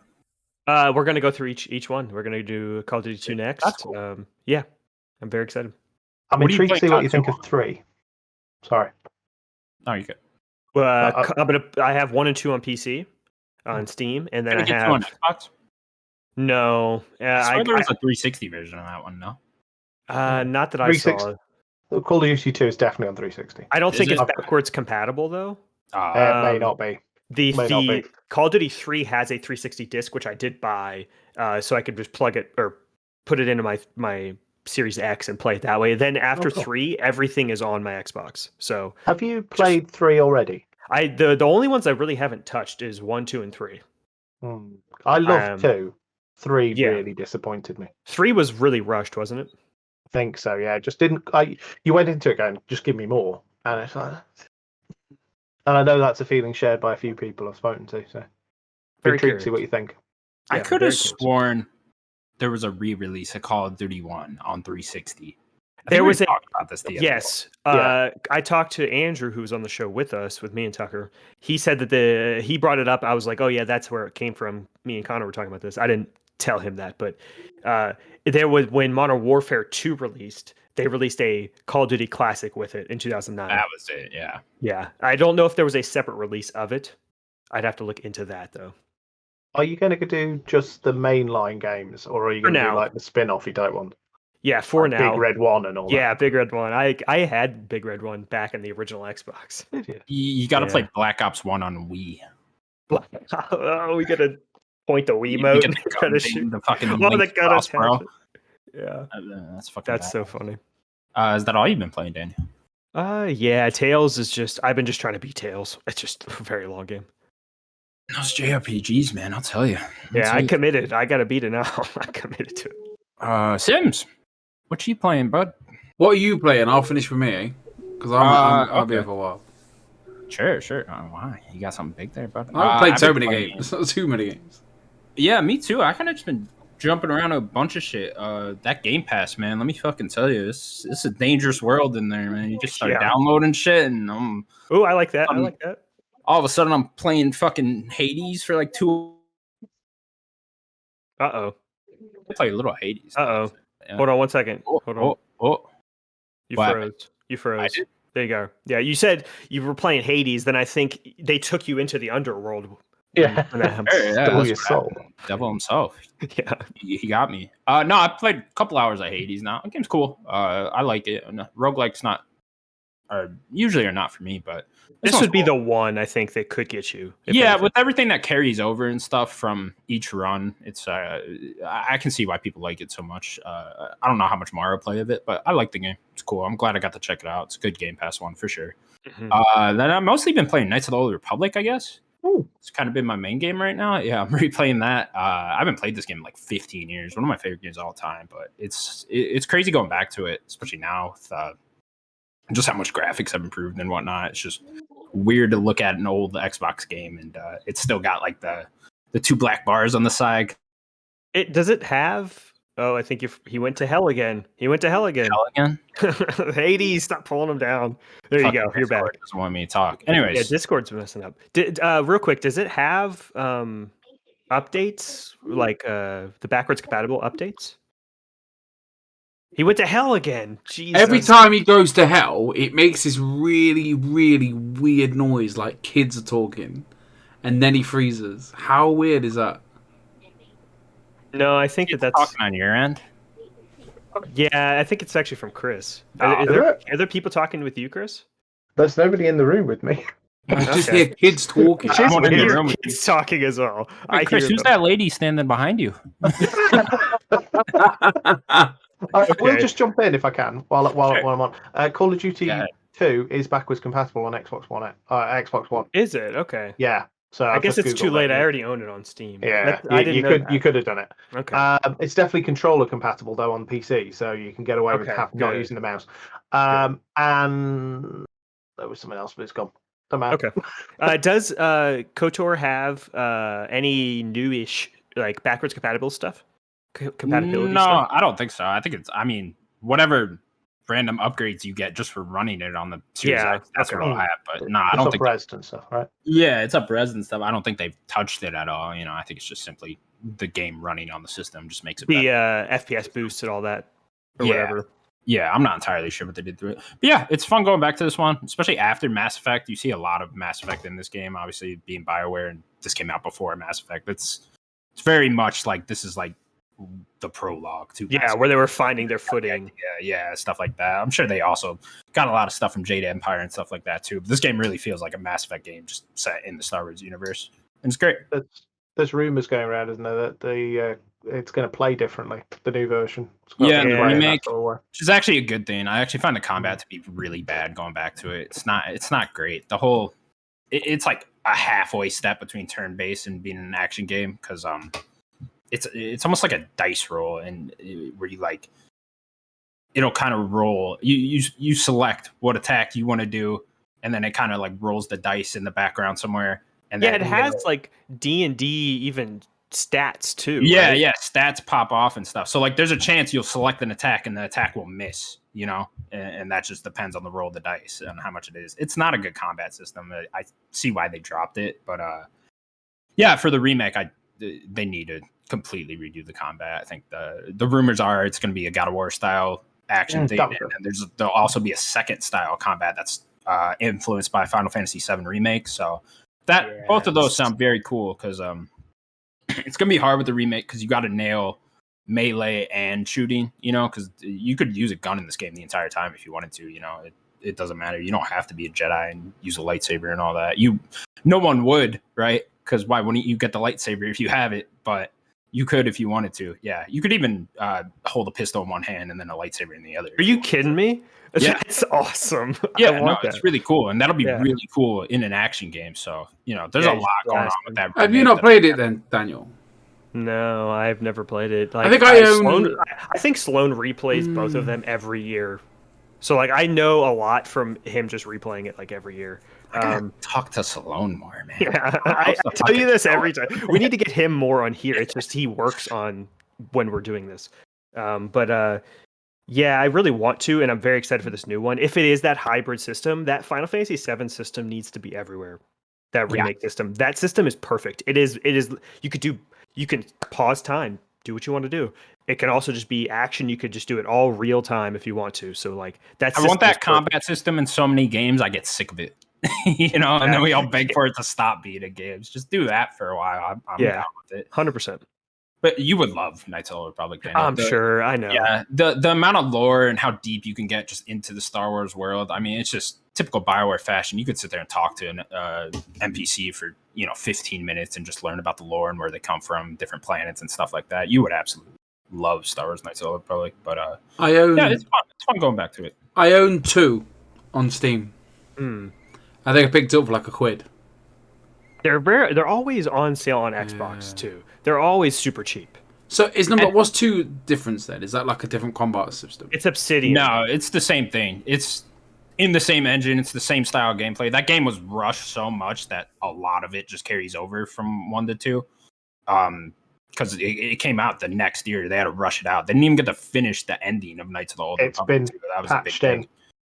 There's the full thing, you can get it. Put it in. Yeah, on the PC version, you can get the actual ending of That's Knights super of cool. Was that fans or was that Obsidian? It was fans. Oh, Yeah. okay. It's apparently very good.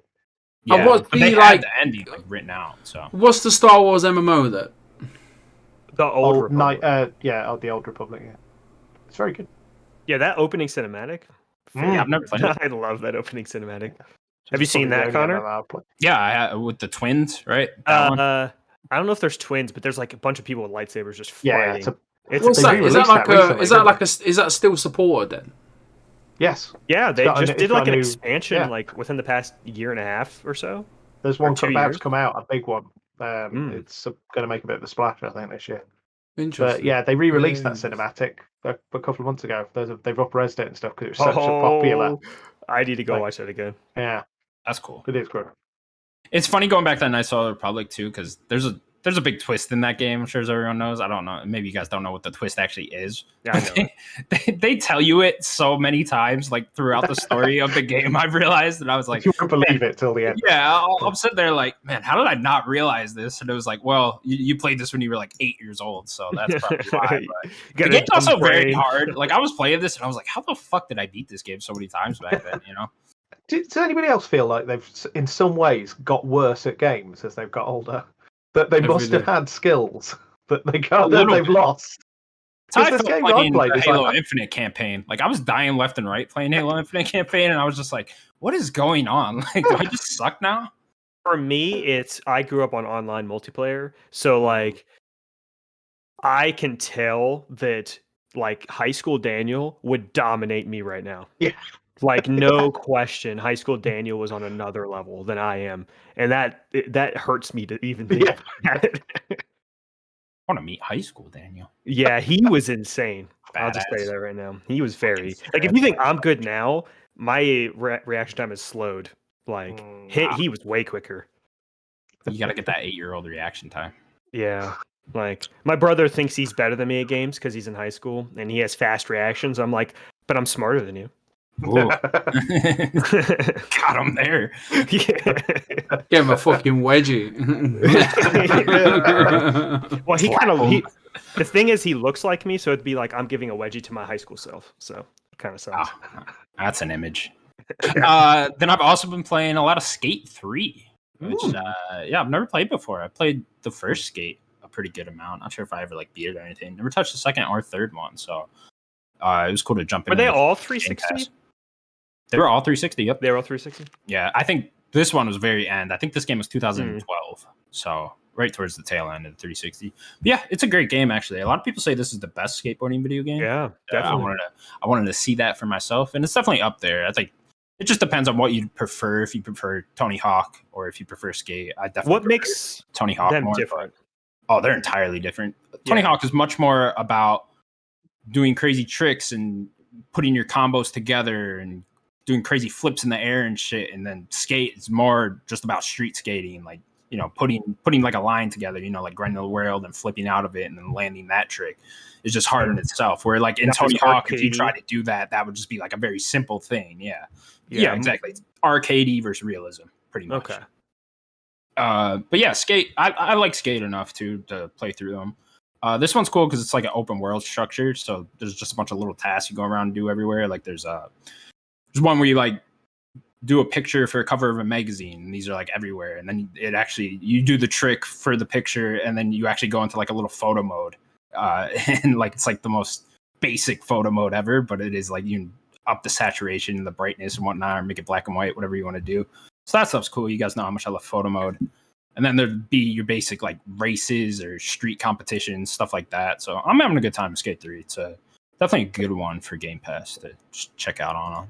My big connection with that game is Achievement Hunter did a whole Let's Play of the like jump off the skateboard thing and like try to deal as much damage to the character as you can. And they just had like a whole video of just them just doing that. And it still does the thing where if you jump off your skateboard and you like break a bone off a big fall, it'll like zoom in and then show you the broken bone and stuff. Yeah. It's so funny shit. It's funny too because they pair themselves with like other skateboarders, so it's like a completely different cast of skateboarders that are in the Tony Hawk games. I don't know why. It seems like if you're a skateboarder, you have to pick one or the other. But, did they get the king of street skateboarding, Rodney Mullen? No, that's Tony Hawk. Oh, I know he's in Tony Hawk. I didn't know if he happened to make an appearance. No, I don't think so. He's definitely like the street racing. Skate focuses a lot on Rob Deerdeck, if you guys remember him. Remember Robin Big, guys? Yeah. UK, you guys didn't get that one? Yeah. No, don't forget them. Forget them. Robin Big was awesome. Rob Deerdeck is the king of our generation. Interesting guy for sure. He's hilarious. He's not the king of street racing. Rodney Mullen, come on. No, he's the king of our generation. For skating, sure. The king of our generation. I'm tired. Yeah. Wow. You and Chris wouldn't understand because you guys are like 50-something years old. But like, that's crazy. But yeah, that's it. That's all I've been playing, really. Wow. Right. First of all, I started this year with Bang On. I'm quite impressed. I'm like, Steve's got his mojo back. His mojo is back. You ever watched Austin Powers where he lost his mojo? Yeah. I got the mojo. What's the sequel called? I can't remember. What was it? The Spy Who Shagged Me? The Spy Who Shagged Me. The first one. The first one is International Man of Mystery. Then it's The Spy Who Shagged Me. Then it's Goldfinger. All three. Goldmember. Thinking back. Goldmember. Yeah. Terrible films. Was so fucking funny. Time and place. You couldn't do it anymore. We couldn't do it anymore. They were great in that day. Have we never gotten an Austin Powers 4? Has that never happened? There was rumors that he was making one, but then I think it just didn't go anywhere. I like go.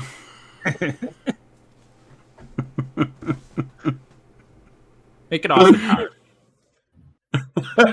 Such bad films. So I played Metro. I finished off Metroid Dread. Now I want to be very honest with you guys. All right, very honest. I got to that last boss, and I could not do it. And I made a pact with myself that I was going to tell you guys live on this podcast that I had finished the game. I had a good time with it. I enjoyed it. The boss was hard, but I did persevere.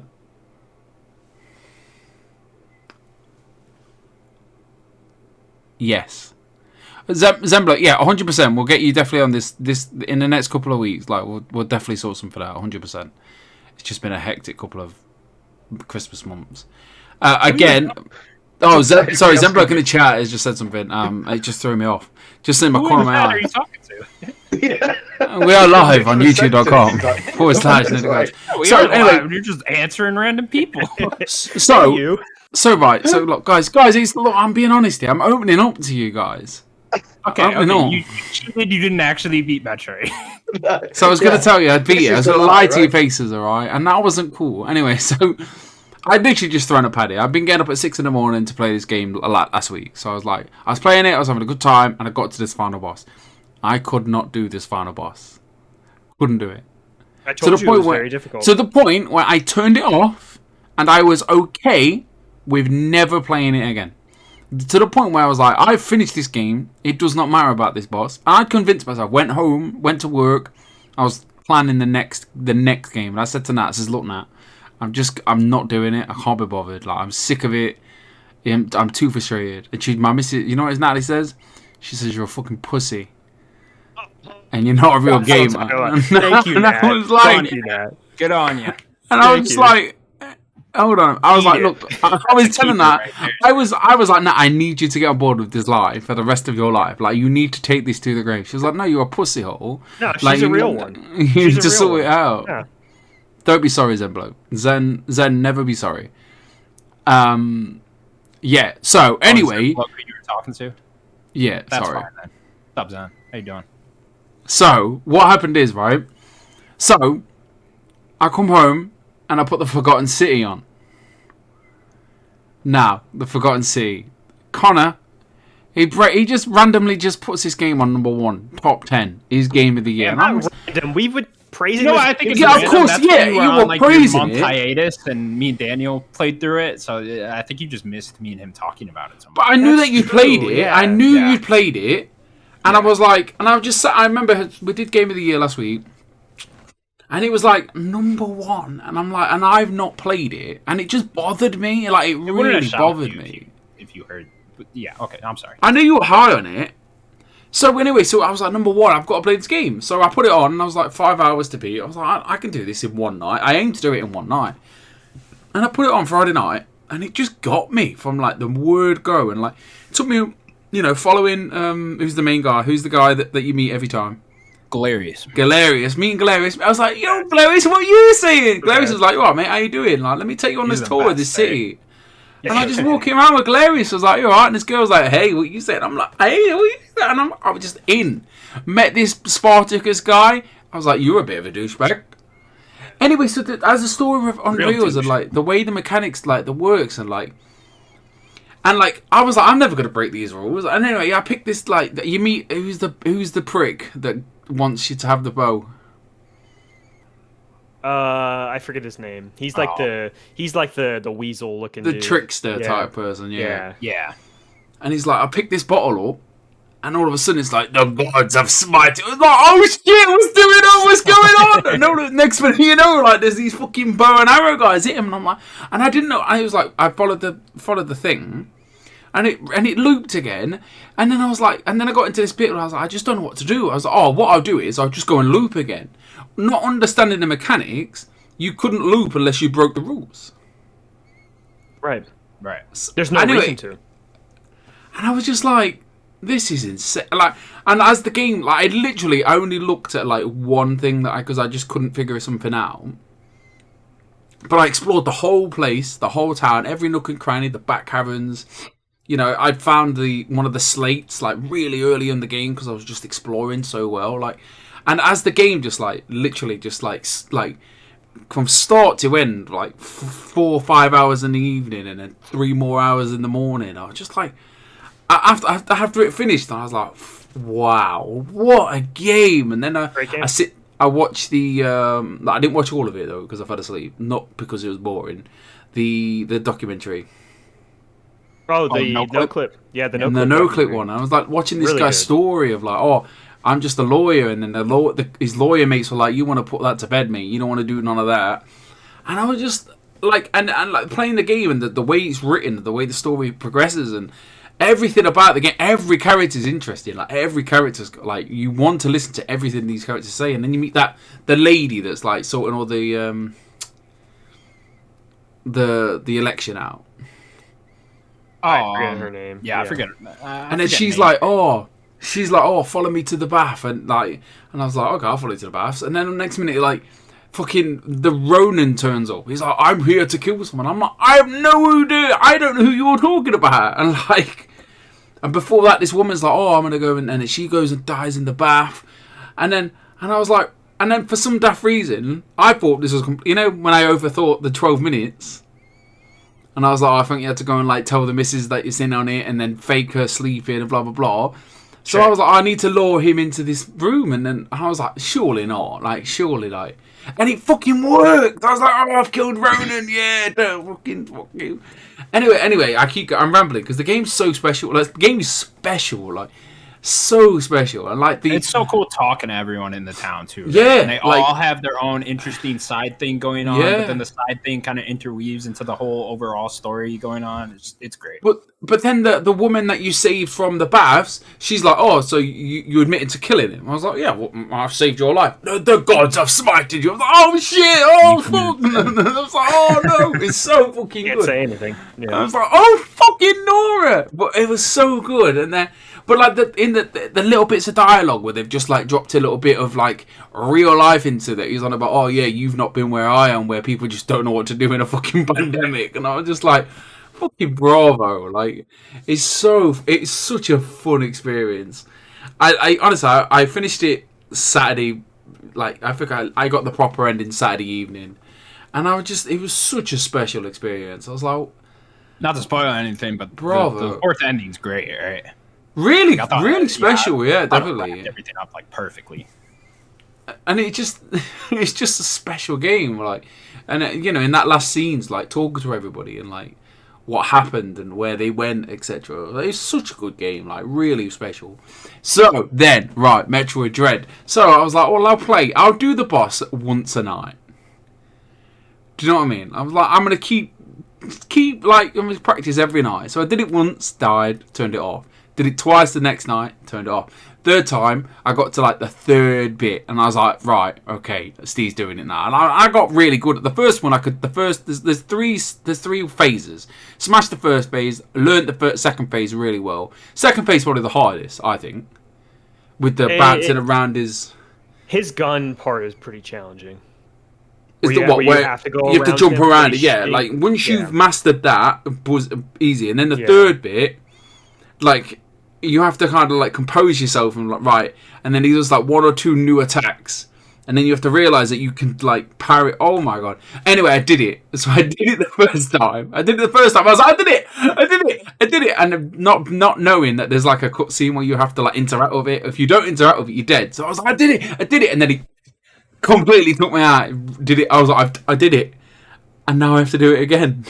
So it's a little weird there because like every boss kind of has that wwhere there's a parry section with like a little more cinematic. There's always that parry section, so it's weird that you kind of forgot that. I was so excited, like you don't understand. Like I thought, because once it went to the cutscene, I thought that was it. I thought I fucked this guy up. This is it. Game over. Someone's gonna turn Saiyan and then just kill him up. So I did it again the second time, like literally straight away, and I was like, I did it, and I was like so proud of myself, and I don't have to live with this lie and to like die alone. So now like. Guys, I want you to call me Steve, the true gamer. No. No? Steve, the true gamer. Yeah. Call you Sims, the true gamer. He's the whatever. He's the, I'll take whatever. Like, I beat Metroid Dread, all right. And there's not many people who can say that. Okay, like, but no, listening to podcasts today as well. Like people, this was a thing that people struggled with. Like people struggled with this issue. Like people struggled with the ending of this boss. I thought it was me. I thought it was just a me thing. No, you had a lot more health than I think I did, because I think you followed that guide that gave. But you didn't even make a fuss over it. Like you were like, "Oh yeah, it was done." I was like, "The boss asked." The thing that I think that the people are struggling with is the boss really asks you to be perfect, and if you're not perfect, you're probably going to die. That's it. 100%. Especially like you can perfect that first phase pretty easily. That first phase is almost nothing. It's really coming down to the how second perfect. Phase. Yeah, how much life can you get towards that third phase? But you don't get no health in the second phase. Like he doesn't drop no health in that second phase. So you have to hopefully have enough health to get through the second phase to the third phase. That then he does this like fucking stupid attack. Do you know how to power bomb? Yeah, the power bomb. Yeah, the fucking nuke. That's an attack, innit? Like that's top 10 attacks of all time. That is. He's just awesome. Like, I'm gonna just drop into this wall. And then after that, I've gone to Guardians, and I'm slowly chipping away a chapter a night, maybe 2. The game is great, don't get me wrong, but the combat is just boring, mind-numbingly boring. Like it's just like it's every fine. time. every time it's like I will happily walk through any scenario and look at it, and it's visually great and stunning, and the chat is fantastic. Like Rocket is absolutely hilarious. Like I Am Groot, absolutely. Drax the Destroyer, absolutely. All of the characters are phenomenal. But as soon as it gets to like, oh, you got to fight these people, I'm just like, just completely tune out. Like, and I'm just so bored of it, and I get so obviously when it's done, I'm like, thank God, right, let's go back to the good stuff. But there's so many moments. Like I played a moment last night, like with Don't Worry, Be Happy, like, and I was just had a grin at the smile. I was just smiling. I was like, this is amazing. I was like, what are you laughing at? I was like, this is a little song I wrote. You might want to sing it note for note. I was like, yes. But then he went to shooting and he's shit. I don't think it's that agree. good. I think it's so bad. It's so boring. There's just no fucking strategy in the game. Nothing. Like, it's literally mash buttons. That's what it is. What I'm saying is that bad though, because it still it feels good to do that. It just may be boring. I think you're right. It's boring, but not bad. I think anyway, calling it bad is. It's just the thing is like there's not even strategy to the point where it's like shoot a guy in the knee and then shoot a guy in the head. Yeah, it's not even that. It's just lock on. You're shooting them. And it's just like they try to do it a little bit with the elements and the little power that Star Wars get, or not Star Wars, Star Lord that he gets, but it ends up not even really doing much. Like you could still just shoot them normally or send Gamora on them or whatever, and it doesn't really matter. I would really hope they just completely revamp that game. Yeah, 100%. They make a sequel. A massive shout out to Mantis' character. Like the whole everything they do, like is so good. Like I'm having such a good time until I start doing any kind of like shooty stuff. But I'm really looking forward to finishing it, and then obviously we can start talking. We can have a conversation in private about like at the ending. But I thought the game had been spoiled for me. But I don't think it has. Like the bit I'd seen was like I'd already seen it. I've seen it already in game, so I'm not sure where the game's going again. I don't know. But I mean, shout out to Cosmo, like the Russian dog. I was like, this is quality. Like, the characters that aren't in the movies ended up being my favorite. Just in the game, it's just really cool meeting new characters. But yeah, as far as spoilers, I don't think can't really. It's not like you could spoil that game in a sentence. No, there's a lot there. Yeah, I just seen that one scene. I'll talk to you in a minute, but obviously I don't know what happens at the end. So, but that's me. I've been like on it, like really. To be fair, since that last Game of the Year discussion, like on it, like, and I'm committing to it. Like I'm not sure what to play after this. Like, there's films that I want to watch. I do actually want to mention. Like I know we're also a gaming podcast, but I listened to Will Smith's audiobook. In 2 days, like a 16-hour audiobook, phenomenal. Like even if you sat down and read the book, like the guys are. I love Will Smith. Obviously, I'm a '90s boy. Obviously, I like Chris wouldn't remember Fresh Prince of Bel-Air and DJ Jazzy Jeff and the Fresh Prince. DJ Jazzy Jeff. But no, listen to it. Like obviously, listen to his life. Like he's a complex human being. Like he's a flawed human being. Like and it's a very honest and personal book. And the audiobook's very personalized as well. There's a lot of music. I believe there's an exclusive like rap that he does at the end of the book. Like anyway, but I think it is because I can't find it. I can't find it. But he literally raps his life in a book, like right at the end. Like it's like a 2-minute rap. Like, but him. West Philadelphia, born and raised. No, he starts the book like that. But no, he was explaining like I'll give you. He was explaining like this is him being a flawed human being, just to end how we're ending or not. But like his manager rang him and gave him the numbers for I Am Legend. So obviously it released Boxing Day, and Will was like it was like 79 million, one of the highest grossing films in a day. And he was like, well, why didn't it reach 80? Is it the end? Like and his manager was like. He just put the phone down on him. Now his manager was his friend. Do you know what I mean? Like they were close, and it was just like, he's just a human. Like he's just a flawed human being. Like to the point where like him and his wife, they're not. They're happy, like, but they refuse to get divorced. They will not get divorced because they don't believe in it.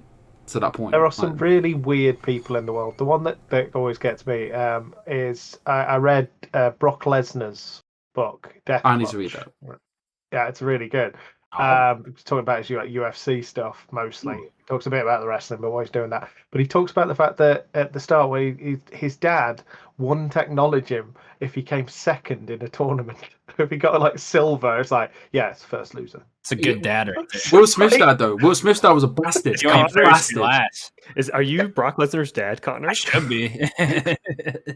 What do you want to do, guys? Do you want to?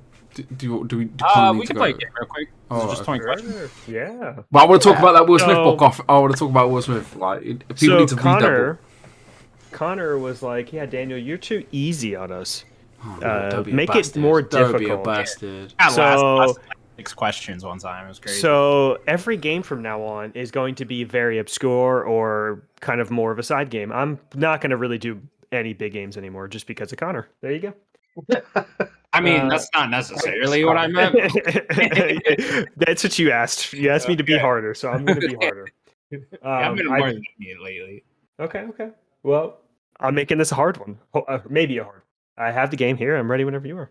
Bring it. Okay, does this game come out before the year 2000? No. What did he say? Sorry. No. Can't be that obscure then.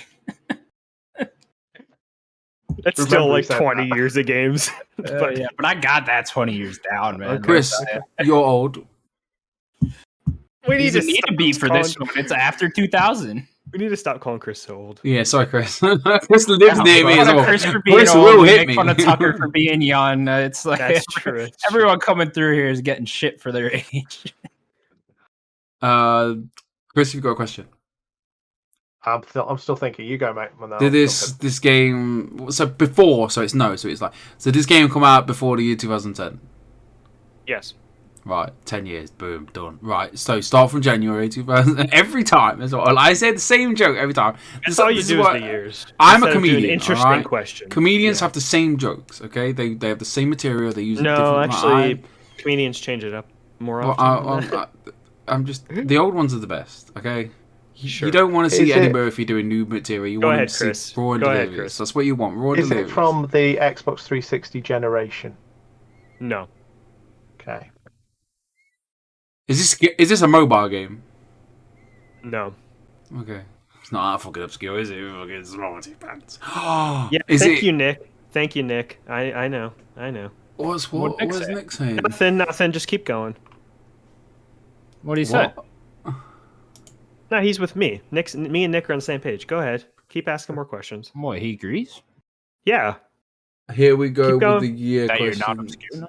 Yeah, see? He says, here we go with the year question. We gotta nail down a time here. That's the simplest way to more fun with questions. That's right, so, Connor, I have a question for you. When Nintendo DS, like, this motherfucker's going to start using styluses on us, right? So when you think he's going to go like that? Okay. Yeah, did this game originally release on a handheld? No. Not today, Sims. You said does it originally release on a handheld? Is it a console exclusive? Is it a console exclusive? I don't think so. Is it a particular brand of console exclusive? Yeah, I know what you mean. Is it an exclusive? Yeah. It's not, no. Okay.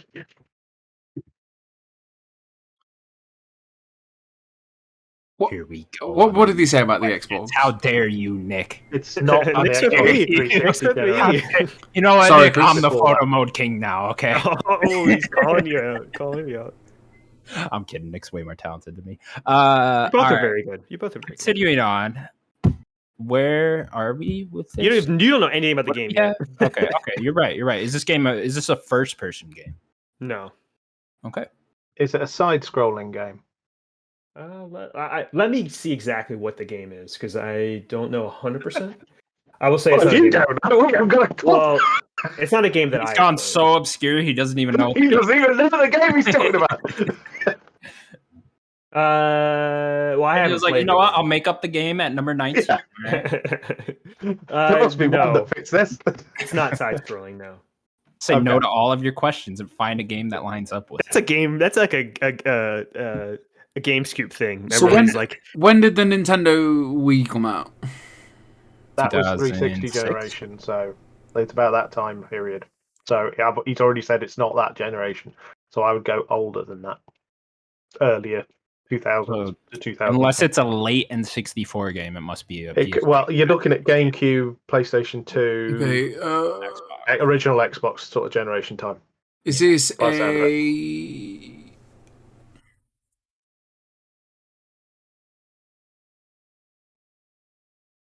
I don't know. Is it a? Is it A? This game, no, I don't know, guys. Now he said it, and I'm panicked. I'm freaked out. I'm in the corner. I'm shivering. You I'm got in your scared. head with this obscure thing. Listen, Anything. There's so many things you can ask. Daniel's knowledge only goes so far. It's not going to be that obscure, you know. Is it a first-person game? Nah, He's already asked. He's already asked. Cool. So I know the answer is no. This was it? game a It's platformer? Ooh. Is it? He already asked. Is it a 2D platformer? I guess you're just asking in general. Is it platform? Is there platforming? Is it a 3D platformer? Okay, because he did ask the 2D. It's a 3D platformer. Okay, Ooh, great. Okay. Is this Or there's game 3D, or I should say, there's 3D platforming in it. Like, again, I haven't played the game. There might be a ton of other things you do. I only know so much. Does there's this game 3D originally platforming. release on GameCube? Exclusively? No, just on GameCube. It's on GameCube. I mean, it released on GameCube. Cool. Yeah. That's 10 so far. Are you an anamorphic animal, i.e., like a big animal or something? Do you play as an animal? Yeah. You don't play as an animal. Okay. Well, that narrows out a lot of those old, awful platformers. Hey, you leave Proc out of this. I was thinking like Gex and stuff, and going. Oh my god, they were so 3D? good. They were so bunch of those good games. as well. Like they were so good. Tiger Gex, Is it just Ty, the tiger or whatever? Ty the Yeah, Tasmanian Tiger. Tiger. Yeah. Natalie wants to Yeah. play them games. Like she still wants to play them games. Is it? It's not a Naughty Dog game, is it? Are you asking? No, it wouldn't be on GameCube then. Oh no, you did. Yeah, sorry. Yeah, that's a wasted question. Sorry. Feel free to put the finger up. It was a wasted question. No, you. You didn't ask. I mean, you can ask that question. Is this a No. is this a movie tie-in game? Ooh. I don't think so. I mean, I can look a little bit more. I don't think so. The GameCube. I want the GameCube. Do No, you even know? Is this like a No. mascot 3D platformer? Like You don't all we know it. have is it's a 3D platformer. Or there's 3D platforming in it. You don't know Yeah. anything else really about the game. Is this I wouldn't is get too this game? specific. Is the audience directed towards children for this game? Yeah, I would Yeah. say so. Okay. I wouldn't get too specific because I couldn't I might not be able to ask or know, maybe like very specific gameplay things. This is not a game I've played. Did Nintendo publish this game? No. Okay. Is Well, this again, that might have been a waste of a question for you. This is not an exclusive game, Sure. Yeah, you're right. but that's okay. I mean, it helps. I just want to know if it's a Nintendo 3D platformer. Sure. Yeah. Go ahead, Sims. Did you want to? I mean, back in the day, Activision were doing a lot of no. We said you don't play as like a cute fuzzy You animal. don't play as an animal, no. No. Okay. Do you have a weapon in the game? I don't know a ton about. You guys remember Tack and the Power of Juju? You remember Do this I? one? Yeah. No. Could be Oh, that. it rings a It's bell. human. GameCube. I don't know if it's Tack or Tax though. Yeah. I was just I wondering don't- if he was going down sort of like the Prince of I Persia can't. route, I can't answer because I there's not a but lot. that had here. your sword, so Yeah, Um, there's not a lot here that I can like. I won't count that question. Did this game have a sequel? Good question. Good question. That is a good question. You know, the good questions come from Derby. Yeah, it had a sequel. Yeah, It's not a movie tie-in game. it's know that? not. It's not. No. Okay. And we know you play as a human. We know it's directed Well, towards. you don't know that. Well, you don't play as an animal. You don't know what you play. You're right, You just you're don't right. play as an animal. it's not an animal. Yeah. Is this a collectathon game? Say that one more time. Is it a collectathon game? You know, along Banjo Kazooie. collectathon? You know. Again, I wouldn't try to ask too much specifics. There's not a lot here. Okay. Is this game developed? Is this game published Yeah, by? I don't fucking know. Is the developer still going strong? Yes. Is it a linear game or? Yeah, is it a linear game? And I wouldn't ask too much specifics because because I've not played it. I would assume So Obscure Daniel doesn't have any information. Obscure Daniel doesn't have a ton of like in depth like what you are doing a lot in here. So I would assume. I'll just give it to you. I would assume that because it had like the game, I think it was probably pretty linear. I will give you a free one there. Thank you. So, Daniel might be getting obscure, but Daniel on the side over here, I know you two weren't with Daniel on the side, but Daniel on the side. Daniel on the side. Will help. Put that in the stats. Daniel on the side will help. Tack and the power of Juju or whatever. Although I don't know if it's tack or tax. You can try to maybe ask more about the developer. I mean, I know Sims just did. I don't know who developed that, so. You can ask publisher, maybe might help. Directed towards children. Are you driving vehicles in this game at all? Or you don't know? I can look. You just I tell don't us the think game. so. Let's tell us the game so. and we'll go from there. I don't think there are any vehicles in the game. All right. You have 3 more questions and a guess. Tack and the Power of Juju had a Nickelodeon TV series spin-off. I believe. really? Did this game have it? Dude, I'm gonna go play Tack and the Power of Juju after this, no matter what. Did this game have a Nickelodeon TV series spin-off? It did. No way! Please be right. Fuck off, Obscure Daniel. Don't need ya. Don't need ya. Is this game Tack and the Power of Juju? The game was released October 15th, 2003 in the North America. It was released March 12th in the EU in 2004. Big jump there. It was released for GameCube, PlayStation 2, and eventually it had a Game Boy Advance release. Developed by Avalanche, which Avalanche is still going. The Just Cause team? Yes. Really? The GBA was made by some other smaller team within THQ, which is who published the game. It is Tack and the Power of Juju. It had 2 other video games, 2 other video games in a show. Yeah. Tack and the Power of Juju. I don't know if I've heard of it or not. Have you seen the cover? Have you seen the cover? This game was a time and moment. It definitely was. It definitely was, and you're dealing with me. Yeah. I see.